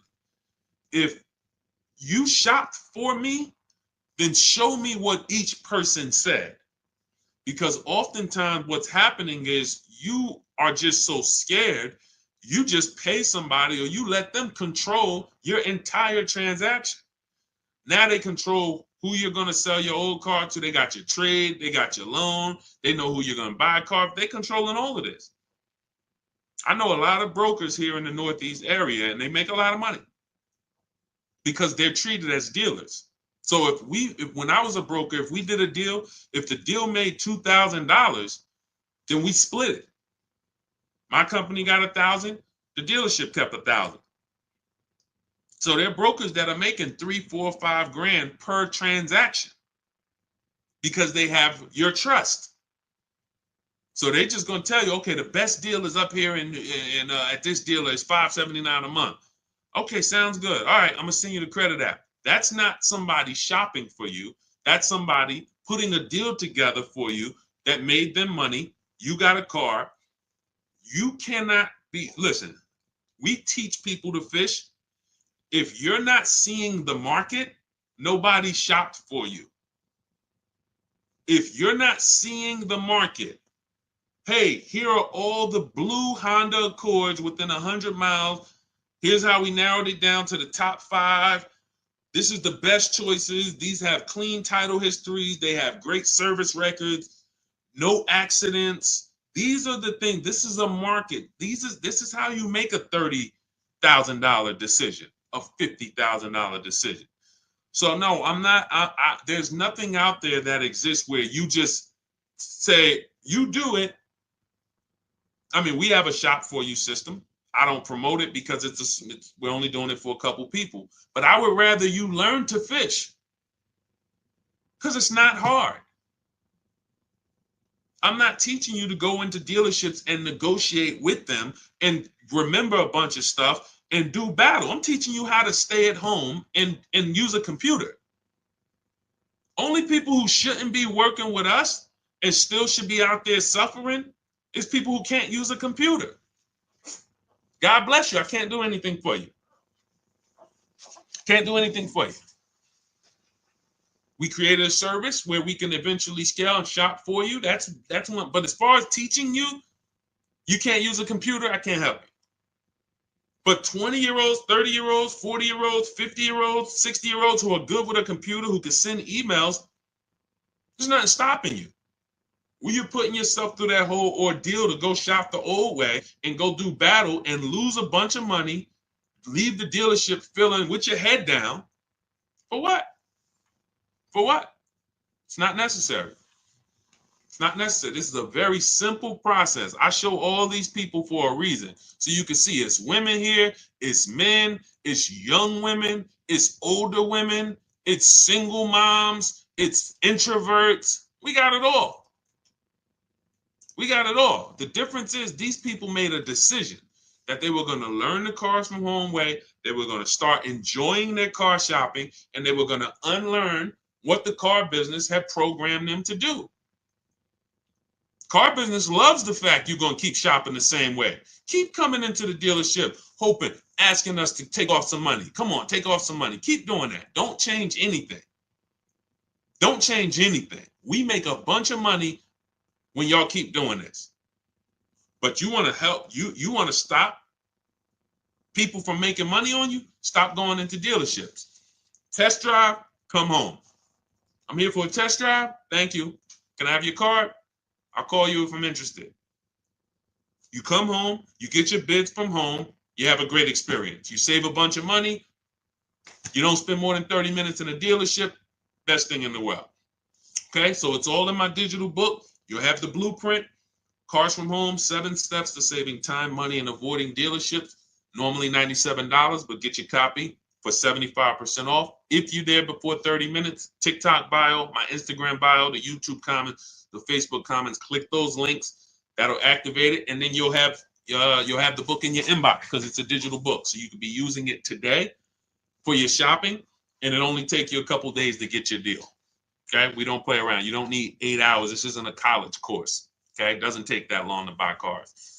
All right, go grab your book. God bless y'all. I'll see y'all on the next stream. I just wanted to tap in with Naya because she had made a comment that I saw. And everybody who got your book, use it. Please make sure you continue. I have a lot of new deals that I have to bring in on the next stream. I have had a lot of you email me with your deals, and I appreciate you. Make sure you keep sending me your deals. When you pick up your car, send me your paperwork. I have a lot of, I'm going to bring them in for the next stream.